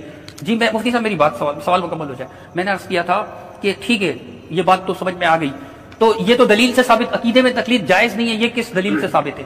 اس کی کیا دلیل ہے؟ قسم کی بحث نہیں, بالکل یہ جو بات جہاں سے شروع ہوئی تھی آپ مجھ سے عقیدے میں تقلید جائز نہیں ہے تو کس دلیل سے جائز نہیں ہے حضرت بتائیے نا. میں نے ایک بات شروع کی دلیل کہ تقلید حرام ہے, میں نے کہا تابعین نے صاحب آپ کہہ رہے ہیں نا جیسے تقلید, میں کہتا ہوں نہیں, میں کہتا ہوں کہ تقلید ثابت نہیں ہے تو آپ مجھ سے دلیل مانگتے ہیں. آپ خود کہہ رہے ہیں کہ عقیدے میں تقلید جائز نہیں ہے, تو آپ بھی دلیل دیں نا کہ عقیدے میں تقلید جائز نہیں ہے. اس کی عقلی دلیل ہے, آپ بھی دلیل دیں کہ اگر عقیدے میں تقلید جائز ہوتی تو مشرکین جو اپنے باپ دادا کی شرک کے معاملے میں تقلید کر رہے ہوتے, قرآن ان کو اپریشیٹ کر رہا ہوتا. قرآن کہہ رہا ہے وَلَوْ كَانَ آبَاؤُهُمْ لَا يَعْقِلُونَ شَيْئًا وَلَا يَهْتَدُونَ, ان پر دلیل لے کر آؤ جو یہ شرک کر رہے ہیں نا. ہاتھوں برہانکم ان کنتم صادقین, اس میں باپ دادوں کو فالو کرنا کافی نہیں ہے, بلکہ قرآن کہہ رہا ہے اس کی دلیل لے کر آؤ کہ یہ بتوں کو تم نے کیوں معبود بنا رکھا ہے. اجتہادی مسائل میں کافی ہے. اجتہادی مسائل میں دیکھیں تقلید ہوتی کن چیزوں میں؟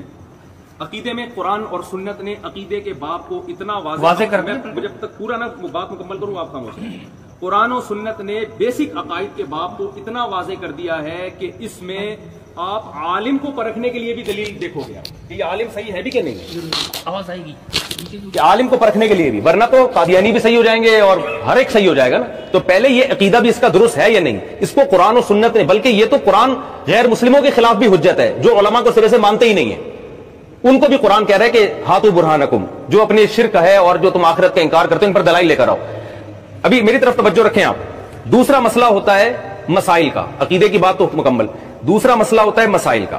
مسائل کے باب میں وہ مسائل جو اجماعی ہیں جن کو قرآن و سنت نے اتنی وضاحت سے بیان کر دیا کہ اس میں اختلاف رائے ہو ہی نہیں سکتا, ان میں بھی کسی امام کو, کسی صحابی کو, کسی کو فالو کرنے کی ضرورت نہیں ہے. جیسے 5 نمازیں فرض ہیں, نمازوں کی رکعتیں ہیں, حج ہے, عمرہ ہے, یہ سارے موٹے موٹے اسلام کے بیسک مسائل ہیں, ان میں کوئی نہ کسی کے کو فالو کرنے کی ضرورت نہیں. کچھ مسائل ایسے ہیں جن میں اختلاف ہے, اس لیے کہ حدیث ادھر بھی ہے اور حدیث ادھر بھی ہے, اور ادھر بھی قرآن کی آیت ہے تو اس کے اپوزٹ دوسری حدیث ملے گی ہمیں. اس میں ایک عامی آدمی کنفیوز ہوتا ہے کیونکہ اس میں اس کے پاس ضروری ہے کہ یا تو وہ خود مجتہد ہو, قرآن و سنت کا اتنا گہرا مطالعہ ہو کہ ایک ایک حدیث کی سند کی بھی اس کو تحقیق ہو, اور ایک ایک حدیث کا مفہوم بھی اس کے سامنے واضح ہو, ترجمہ بھی کتابوں سے نہ پڑھتا ہو, خود عربی اتنی جانتا ہو. اس پوری تفصیل کے بعد اللہ نے اس کو فہم و فراست بھی دی ہو, قرآن و سنت سے مسائل کے اخذ کرنے کا سلیقہ بھی دیا ہو. تو کسی کے اندر اگر یہ صلاحیت ہے کہ وہ براہ راست مسائل نکال سکتا ہے تو اس کے لیے بھی کسی دوسرے کی تقلید حرام ہے. لیکن جس کے اندر یہ صلاحیت نہیں ہے, اس کے پاس نہ تو خود یہ صلاحیت ہے کہ براہ راست قرآن سے مسائل نکال سکتا ہے, نہ وہ خود یہ صلاحیت ہے, تو اب وہ اس کے پاس اس کے علاوہ کوئی آپشن بچتا نہیں ہے کہ جس میں یہ صلاحیت ہے اس کو فالو کرنا شروع کر دے. لیکن جس کی صلاحیت ہے یا نہیں ہے اس کو پہلے پرکھے گا, ایسے نہیں کہ کسی کے بھی پیچھے چلا شروع. جیسے تابعین نے صحابہ کو پر اعتماد کیا اور بالکل صحیح اعتماد کیا, بعد والے لوگوں نے چاروں اماموں پر اعتماد کیا اور بالکل صحیح اعتماد کیا, کیونکہ پوری امت نے ان پر اعتماد کیا. تو یہ عمل آپ کس کو بتائیں کہ یہ ناجائز ہے, ٹھیک ہے نا. میں نے آپ کی بات کو بیچ میں رکھ لیتے ہیں, دونوں کی آواز آتی ہے. تو دیکھیں میں یہ کہہ رہا تھا آپ سے کہ یہ جو آپ کہہ رہے ہیں نا کہ عقائد میں تقلید جائز نہیں ہے, عقائد واضح ہے, مجھے اس سے انکار نہیں ہے.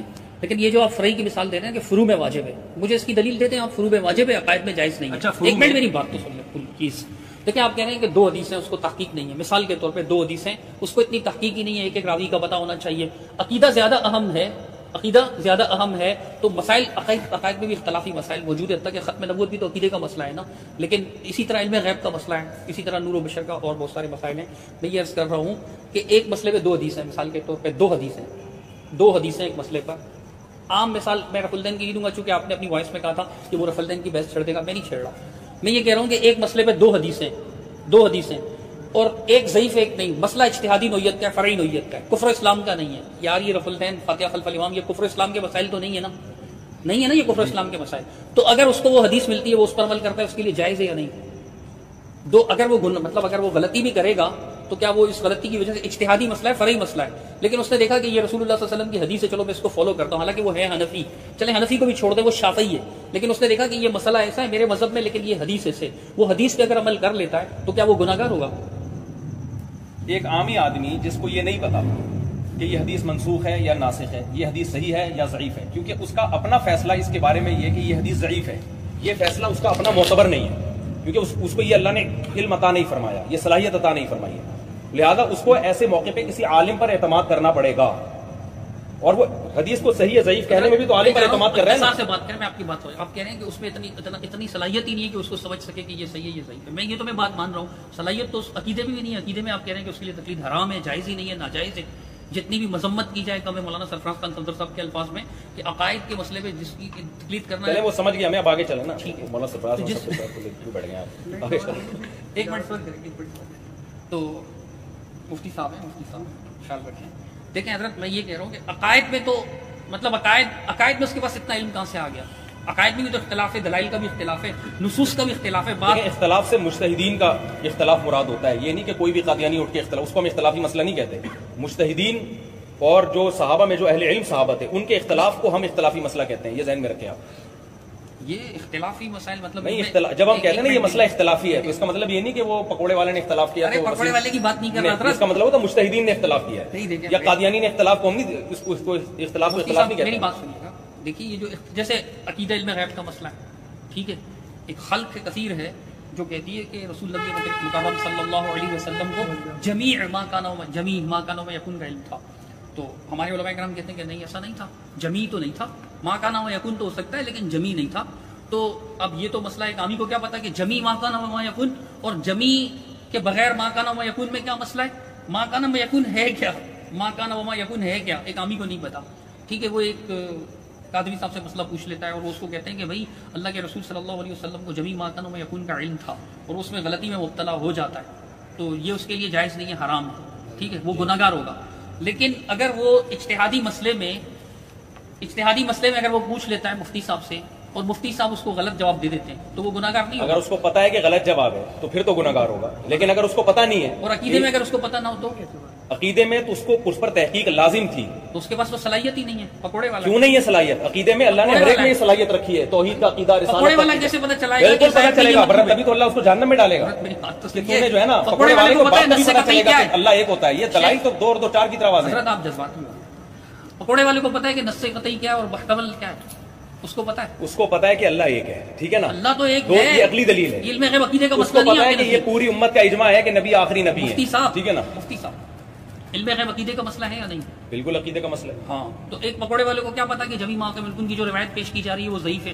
پکوڑے والے کو جمی و ما کانا و ما یکون کی اصطلاح معلوم نہیں, لیکن وہ اگر وہ کہتا ہے کہ نبی کو ماضی کا بھی علم, مستقبل کا بھی علم, حال کا بھی, ہر چیز کا علم ہے, تو اس کے سامنے آیات رکھی جاتی ہیں علماء, ان کے علماء ان کی آیات, اس پر لازم ہے کہ وہ اس کی تحقیق کرے کہ دوسری طرف کی آیتیں کون سی ہیں, کیونکہ یہ عقیدہ تو قرآن نے اتنی واضح بیان کیا ہے کہ ایک آیت اس کے سامنے آ گئی. اجتہادی مسائل میں اگر وہ تحقیق کر لے تو کیا یہ ناجائز ہو جائے گا اس کے لیے؟ اجتہادی مسائل میں وہ تحقیق کرنا اس کے لیے ناجائز نہیں ہے, لیکن میں کہتا ہوں, ارے بات تو سنیں نا پوری کمپلیٹ ہو. جب مجتہدین کا کسی مسئلے میں اختلاف ہوا ہے نا, یہ اختلاف اس کی علامت ہے کہ اس میں دلائل اتنے آسان نہیں ہے. اتنے آسان ہوتے تو اتنے بڑے بڑے مجتہدین کا اس مسئلے میں اختلاف نہ ہوتا. تو مجتہدین کا اس اختلاف ہونا اس کی علامت ہے کہ یہ اتنا ہلکا مسئلہ نہیں ہے جتنا آپ سمجھ رہے ہیں کہ پکوڑے والا بھی اس کو حل کر لے گا بیٹھ کے. یہ ہے اصل بات. جبکہ عقیدے کا مسئلہ واضح ہے تو مجتہدین کا اختلاف ہونا, کیونکہ آپ دیکھ رہے ہیں کہ ایک حدیث صحیح ہے ایک ضعیف ہے, بالکل ٹھیک ہے, ایسے ہی ہے. ایسے موقع پہ صحیح حدیث کو لیا جائے گا, لیکن دو صحیح حدیثیں ٹکرا رہی ہیں. ایک مجتہد ایک حدیث کا ایک مفہوم لے رہا ہے, دوسرا مجتہد اس حدیث کا دوسرا مفہوم لے رہا ہے. اس میں عامی آدمی کے پاس اسلم راستہ یہ ہے کہ وہ ایک کو فالو کرے اور دوسرے پر تان و تشریح نہ کرے. میں اس کی ایک مثال دیتا ہوں. ایک اہل حدیث کا میرے پاس فون آیا, اس نے مجھے کہا کہ میں ایک لڑکی سے شادی کرنا چاہتا ہوں, اس کا ابا راضی نہیں ہے, ٹھیک ہے نا, ابا راضی نہیں ہے. لاہور سے فون آیا میرے پاس, تو کیا میرے لیے یہ نکاح جائز ہے یا نہیں؟ میں نے ان سے کہا آپ کس مسلک کو فالو کرتے ہیں؟ اس نے کہا میں اہل حدیث ہوں لیکن میں مسلک کو فالو نہیں کرتا, مجھے دلیل سے جواب چاہیے. میں نے ان سے ایک بات کہی, میں نے کہا آج تک آپ اہل حدیث سے مسئلے پوچھتے رہے ہیں, دلیل آپ ان سے پوچھتے رہے ہیں, ٹھیک ہے نا, آج آپ حنفی عالم سے کیوں پوچھ رہے ہیں دلیل؟ تو اس نے کہا دیکھیں اس بحث کو چھوڑیں آپ, میں جو ہے نا میں دلیل سے بات کرتا ہوں, تو آپ جو ہے نا دلیل بتائیں کہ بغیر باپ ولی کی اجازت کے بغیر لڑکی سے نکاح جائز ہے یا نہیں. میں نے کہا میرے پاس بہت دلائل ہے لیکن میں آپ کو نہیں دوں گا. اس لیے نہیں دوں گا کہ دیکھیں یہاں ہو کیا رہا ہے, ایک مسلک کو فالو کرنے کا کیوں حکم دیا جا رہا ہے؟ جب ابو حنیفہ نے کہا کہ بغیر ولی کے نکاح جائز ہے تو دلیل ابو حنیفہ کے پاس بھی ہے. جب امام شافعی نے کہا کہ بغیر ولی کے نکاح جائز نہیں ہے تو دلیل ان کے پاس بھی ہے. دونوں کے پاس دلیل ہے, لیکن اس دلیل کی تطبیق میں دونوں ائمہ سے تطبیق نہیں ہو سکی کہ ایک رائے پہ جمع ہو جائیں. جب دونوں اماموں سے تطبیق نہیں ہو سکا یہ کام, کیونکہ اتنا تعارض ہے, ایک کو ایک بات صحیح لگتی ہے دوسرے کو دوسری بات صحیح لگتی ہے, بات کمپلیٹ ہونے سے پہلے نہیں ہوئی نا کمپلیٹ. تو جب ان سے یہ مسئلہ حل نہیں ہوا تو ایسے موقع پہ ایک عامی آدمی کے لیے احون یہ ہے کہ وہ ایک کی رائے کو فالو کرے, چاہے اس کے اگینسٹ جا رہی ہو چاہے اس کے حق میں جا رہی ہو. اگر عوام کو آپ اجازت دے دیں گے پینترے بدلنے کی تو وہ طلاق کے مسئلے میں اہل حدیث کو فالو کریں گے. علماء کو اجازت ہے پینترے بدلنے کی. اور مفتی صاحب ایسے معاملے میں علماء کو اجازت ہے کہ وہ پینترے بدلے. علماء کو دلیل کی, وہ عالم جو اپنے آپ کو مجتہد سمجھتا ہے, جس کا یہ دعویٰ ہے کہ میں مجتہد ہوں, اس کو پینترا بدلنے کی اجازت. مطلب مجتہد کب تک رہے آپ کے خیال سے؟ جب اس کو قرآن و سنت پر بھرپور عبور حاصل ہو جائے اور وہی سمجھتا ہو. جو مشہور مجتہد ائمہ ہیں ان کے بعد بھی مجتہد ابھی یہ 14ویں 15ویں صدی میں 13ویں صدی میں بھی عقلاً ممکن ہے, آ سکتا ہے, لیکن ہیں ہوئے, مجھے نہیں پتا ہے کہ نہیں ہے, نہ یہ میری بحث. میں کیا کروں گا اگر ہے تو میں نے کیا کرنا. نہیں, اچھا ٹھیک ہے, میری بات سنیے. کوئی بھی پیدا ہو سکتا ہے, تو جو بھی پیدا ہوگا وہ نہ کرے کسی کی تقلید. حضرت میری بات تو سنیں, آپ مثال پیش کر رہے ہیں نا کہ ایک امام کو فالو کرنا ہوگا. امام ابو یوسف رحمۃ اللہ علیہ نے ایک حمام سے غسل فرمایا. یہ فتاوی شامی میں لکھا ہے, آپ چاہیں گے تو میں بھی شو کر سکتا ہوں, کتاب گاڑی میں رکھی ہوئی ہے. مجھے اس کا جواب دیں جو اہل حدیث عالم کا میں نے کہا کہ یہ اگر ہم اس کو پابند نہ کریں تو پینترے بدلے گا کہ نہیں بدلے گا. ایک طلاق جب دی جائے نا, ایک طلاق پابند کس دلیل سے کریں گے آپ؟ اس دلیل سے کہ اللہ زمین میں فساد کو پسند نہیں کرتے. شہوت پرستی کی ہر دلیل قرآن و سنت سے نہیں ہوتی. تو شہوت پرستی قرآن و حدیث سے نہیں رک سکتی کہ پابند کر دیں گے آپ قرآن و حدیث کو فالو ہم کہہ رہے ہیں قرآن و حدیث کو فالو کرو, لیکن اختلافی مسئلے میں چونکہ دونوں طرف دلیل ہیں, اس کو فالو کرو گے تو بھی قرآن و حدیث کو فالو کرنا کہلائے گا, اس کو فالو کرو گے تو بھی. اگر ہم نہیں رہے نا, آپ بات میری, جب اس کو بے لگام چھوڑ دیں گے تو وہ شہوت پرستی کا راستہ اختیار کرے گا, اور قرآن اس شہوت پرستی کو پسند نہیں کرتا. اس کی میں آپ کو ایک مثال دیتا ہوں, میں قرآن سے مثال دیتا ہوں. میں ایک منٹ سمجھ لیجیے نا, میری بات تو سنیے. کیوں میں آپ کیوں نہیں سن رہے میری بات؟ مجھے تو آپ بولنے ہی نہیں دے رہے مجھے, جب سے آپ جیسے تو آپ بول رہے ہیں. ایسا نہیں ہے.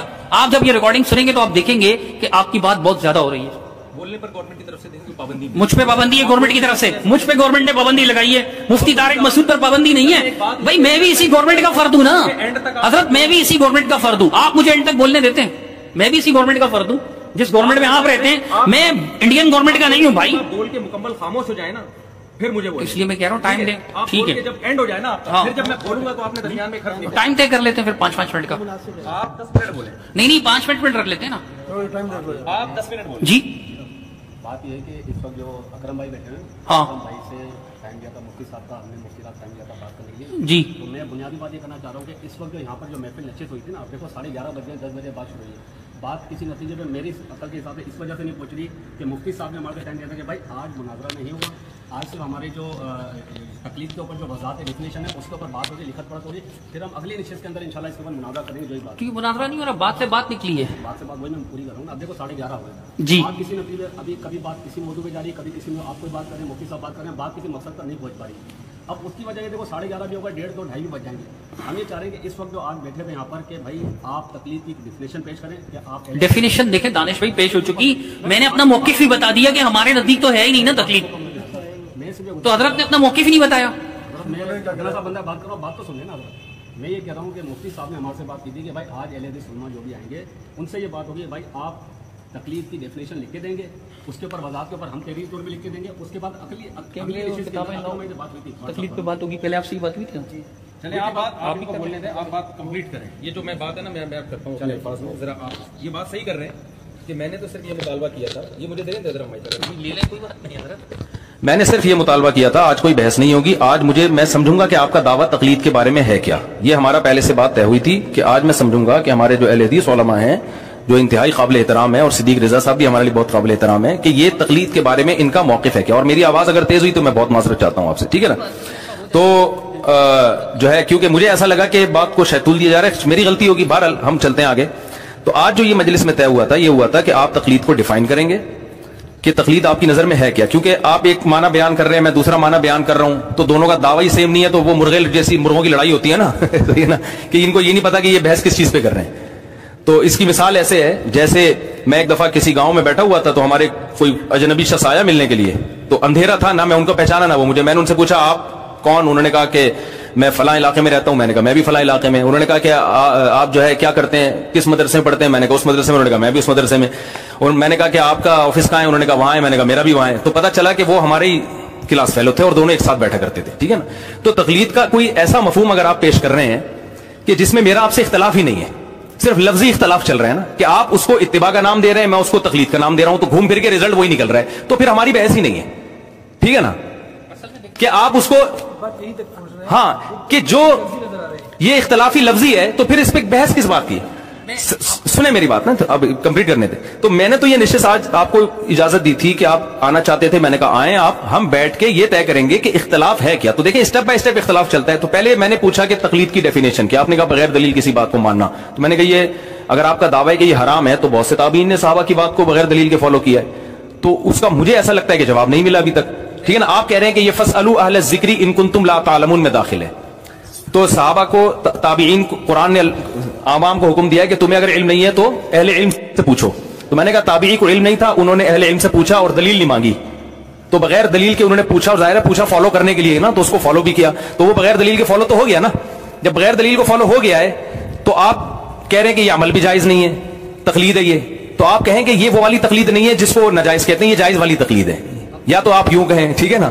تو ہم کہیں گے ہم بھی یہ والی کو جائز کہتے ہیں، ہم بھی یہ والی کو جائز کہتے ہیں، وہ والی کو ہم بھی ناجائز کہتے ہیں کہ جو قرآن و سنت کے اگینسٹ آپ کسی کو فالو کر رہے ہیں. تو بات پھر میں بتا دوں کہ تقلید ان مسائل میں ہوتی ہے یعنی بغیر دلیل کے. اور پہلی بات یہ کہ تقلید عامی کی نہیں ہوتی، اس مجتہد کی ہوتی ہے جس کو آپ بھی مانتے ہیں، میں بھی مانتا ہوں، جس کو پوری امت مانتی ہے کہ بھائی یہ قرآن و سنت کا علم ہم سے زیادہ رکھتے تھے اور ان کے دل میں اللہ کا خوف بھی تھا. اور اس ان کے مجتہد ہونے کی دلیل کیا ہے؟ امت کی گواہی. کیونکہ اجماع امت ہے نا، جیسے اس قرآن کے قرآن ہونے کی دلیل کیا؟ امت گواہی دیتی ہے کہ وہی قرآن ہے. اجماع امت ایک خود دلیل ہے.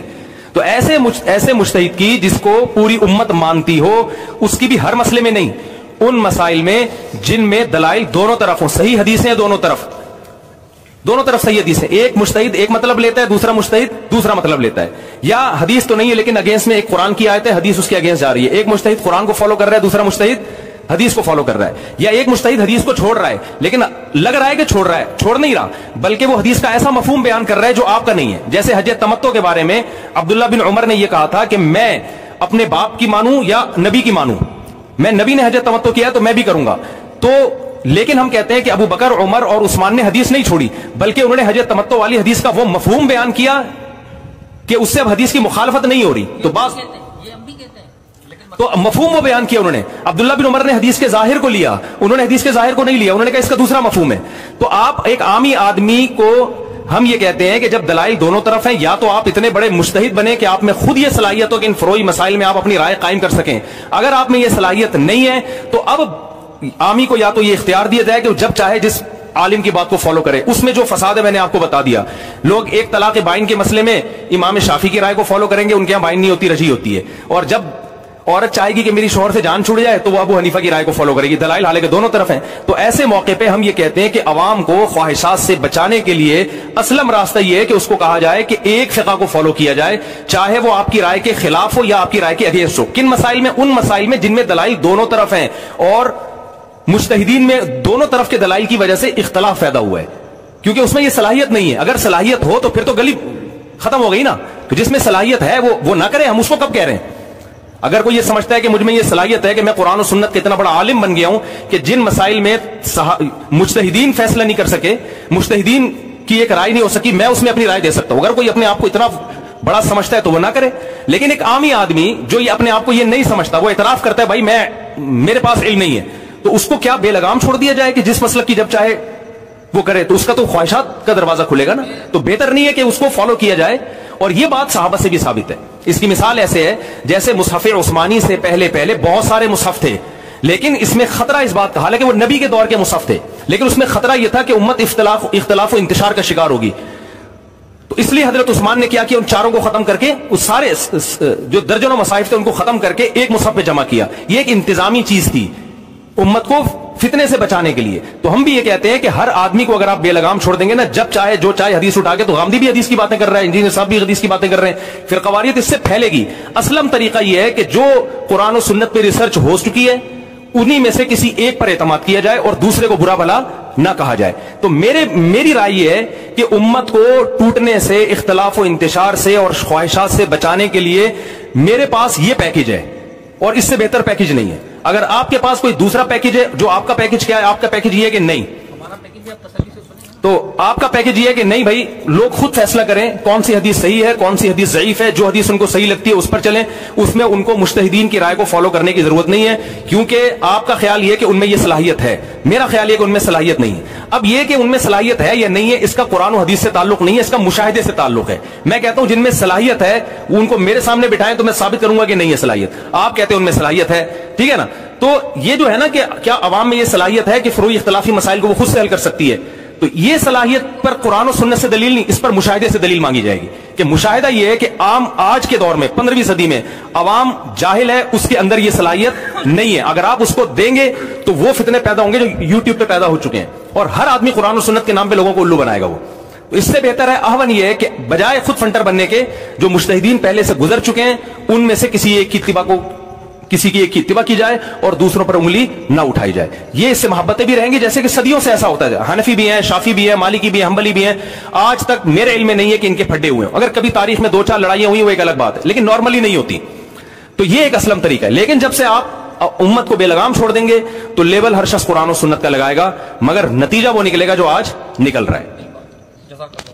دیکھیے بات پھر لمبی ہو جاتی ہے، کافی کچھ باتیں درمیان میں آ گئیں، ہر ایک بات کا تو جواب ممکن نہیں ہے۔ جو مفتی صاحب نے پیکج پیش کیا تو یہ مفتی صاحب کا پیکج تھا، میں آپ کو ایک پیکج پیش کر دیتا ہوں کہ آپ دیکھیں عقیدے کے مسئلے پر آپ اس پر لازم کرتے ہیں کہ وہ عقیدے کی گمراہی جو ہے نا، دیکھیں اجتہادی مسائل ہے، مثال کے طور پر آپ اجتہادی مسائل ہیں، حنفیوں کے ہاں مختلف ہے، اب ہمارا بھی کوئی بھی ایسا مسئلہ ہوگا ایک آدھ مسئلے کے علاوہ، ٹوٹل ایک آدھ مسئلے کے علاوہ باقی تمام مسائل میں ہم جن مسائل پہ عمل کر رہے ہیں، شوافع، حنابلہ، مالکی ہمارے ساتھ ہوتے ہیں، بسا اوقات تینوں ساتھ ہوتے ہیں، اکثر و بیشتر شوافع اور حنابلہ کا بھی وہی مسئلہ ہوتا ہے جو ہمارا ہوتا ہے۔ آپ پڑھے لکھے آدمی، آپ کو تو پتہ ہے، عوام کو اتنا پتہ نہیں ہوگا۔ تو حضرت ایک منٹ میری بات مکمل، میں یہ عرض کر رہا تھا کہ عقائد میں گمراہی کے زیادہ چانسز ہے، اور عقائد کی گمراہی سے انسان مشرک بھی ہو سکتا ہے، عقائد کی گمراہی سے انسان کافر بھی ہو سکتا ہے۔ اجتہادی نوعیت کے مسائل کی غلطی سے آپ اس کو کافر مشرک بہرحال نہیں کہیں گے، زیادہ زیادہ کہیں گے خواہشات نفسانیہ پر عمل کر لیا، زیادہ زیادہ یہ کہیں گے، لیکن آپ یہ نہیں کہیں گے کہ یہ کافر ہو گیا، وہ مشرک۔ مثال بھی دیتا ہوں، اگر کوئی قبر پرست بن جائے، غیر اللہ کو پکارنے والا بن جائے، تقلید سے آپ نے اس کو آزاد رکھا ہوا ہے کہ وہاں اس پر تقلید کرنا واجب نہیں ہے،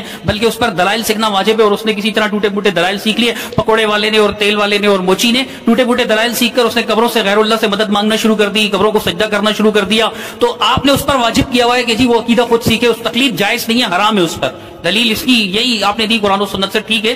تو فروع میں وہ جو ہے نا اگر کرے گا تو یہ جو ہے وہ گمراہ ہو جائے گا، فنٹر بنے گا۔ تو یہ ہم کہتے ہیں فنٹر بننے کی ضرورت نہیں ہے، قرآن و حدیث کو، اللہ کے رسول صلی اللہ علیہ وسلم کی حدیث ہے کہ یا ایھا الناس انی ترکت فیکم امرین ما ان اعتصمتم به فلن تضلوا ابدا، اے لوگوں میں تمہارے درمیان دو چیزیں چھوڑ جا رہا ہوں، اگر تم ان دو چیزوں کو مضبوطی سے تھام لوگے تو کبھی گمراہ نہیں ہوگے، کتاب اللہ و سنتی، اللہ کی کتاب، رسول اللہ صلی اللہ علیہ وسلم کی سنت، یہ دونوں گمراہی سے بچنے کے لیے کافی۔ المستدرک للحاکم کی یہ حدیث ہے، امام حاکم و امام ذہبی نے اس کی سند کو صحیح قرار دیا ہے۔ تو یہ جو حدیث ہے رسول اللہ صلی اللہ علیہ وسلم کی، یہ ہے معاملہ۔ اب دیکھیں جہاں تک امام ابو حنیفہ رحمۃ اللہ علیہ کا معاملہ ہے، اللہ کی قسم ہم امام حنیفہ رحمۃ اللہ علیہ کا احترام کرتے ہیں جس طرح کہ ہم دیگر مجتہدین کا احترام کرتے ہیں۔ ہم ہمارے علماء کرام اس کی سختی سے مذمت کرتے ہیں کہ کسی بھی امام کے شان میں کوئی بکواس کی جائے یا ایسی بات کی جائے، لیکن ہم کہتے ہیں کہ ان کی تقلید واجب نہیں ہے۔ جب عقائد میں آپ ہمارے ساتھ متفق ہیں کہ ہاں تقلید واجب نہیں ہے، حلال و حرام کے مسائل میں متفق ہیں، اجتہادی نوعیت کے مسائل میں حضرت نہ آپ ہمیں کافر کہتے ہیں نہ ہم آپ کو، اور ہمارے درمیان الحمدللہ کفر و ایمان والے مسائل میں اختلاف ہے۔ خاص طور پر مفتی طارق نصیر صاحب کو جہاں تک میں نے سنا ہے، عقائد کے معاملات میں بھی کئی معاملات میں بھی اس طرح کی باتیں کرتے ہیں جو عام علماء کے موقع سے، مثلا استواء علی العرش کا مسئلہ لے لیجیے، اور بھی میں نے سنا ہے، آپ کو کافی تمیز سے سنا ہے، بہت سے نہیں سنا، اور میں بہت سے سنتا بھی نہیں ہوں۔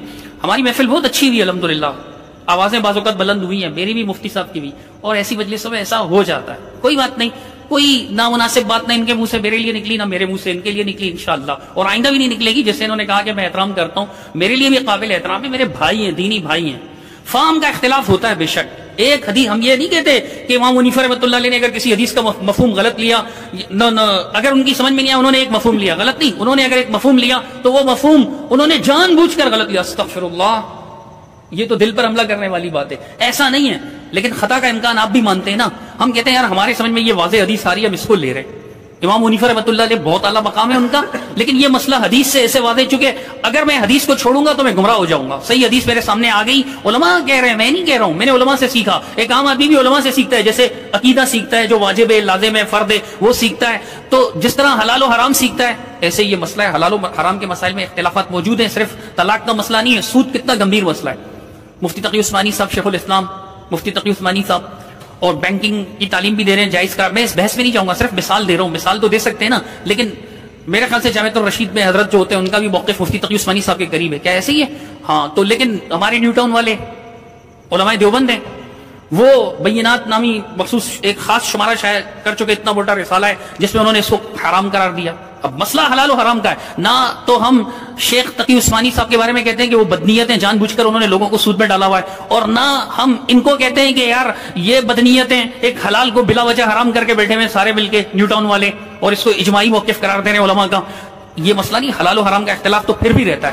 اسلم طریقہ جو اللہ اور اس کے رسول نے بتایا وہی ایک گمراہی سے بچنے کا, کہ لوگوں میرے بات کبھی بھی گمراہ نہیں ہوگے اگر تم قرآن و حدیث کی پیروی کرو گے. اجتہادی مسائل میں اگر اس سے غلطی ہو بھی گئی تو وہ زیادہ سے زیادہ آپ اس کو یہ کہیں گے کہ یہ غلط ہے اس مسئلے پر, نہ آپ اسے گمراہ کہیں گے, نہ آپ اسے کافر کہیں گے, نہ آپ اسے مشرک کہیں گے. اور فام کے اختلاف پر تو جھگڑا ہے ہی نہیں ہمارا اور آپ کا.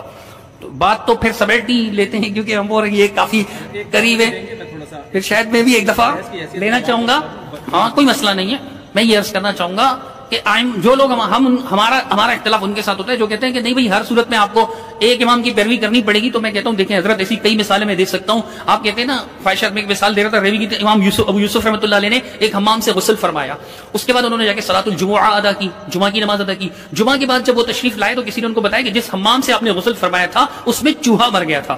حنفی فقہ کے مطابق حمام کے حوض میں چوہا مر گیا تھا, پانی نکالنا پڑتا ہے, پتہ نہیں 20 ڈول پتہ نہیں 40 ڈول حنفی مذہب کے مطابق. ہاں مجھے اپنے مذہب کا تو پتہ ہے, ان کے مذہب کا عرض کر رہا ہوں. تو جب ان کو بتایا گیا کہ اس میں تو فارا میتا تھی, جو چوہا مردار چوہا تھا اس میں, تو وہ امام صاحب کہنے لگے کوئی بات نہیں, آج ہم اپنے مالکی بھائیوں کے مسئلے پر عمل کر لیتے ہیں کہ ان کے ہاں جب تک رنگ بو ذائقہ چینج نہ ہو تب تک پانی پاک رہتا ہے. یا قلتین والا مسئلہ کہ جب تک قلتین ہو تو قلتین میں جو ہے نا وہ حمل یعنی کہ وہ قابل برداشت ہے. انہوں نے کیا. اب دیکھیں حضرت امام ابو حنیفہ رحمۃ اللہ علیہ نے یہ فرمایا ہے کہ اگر کسی عورت کا شوہر کھو جائے تو وہ اتنا انتظار کرے کہ اس کے شوہر کی عمر 110 سال یا 100 سال ہو جائے.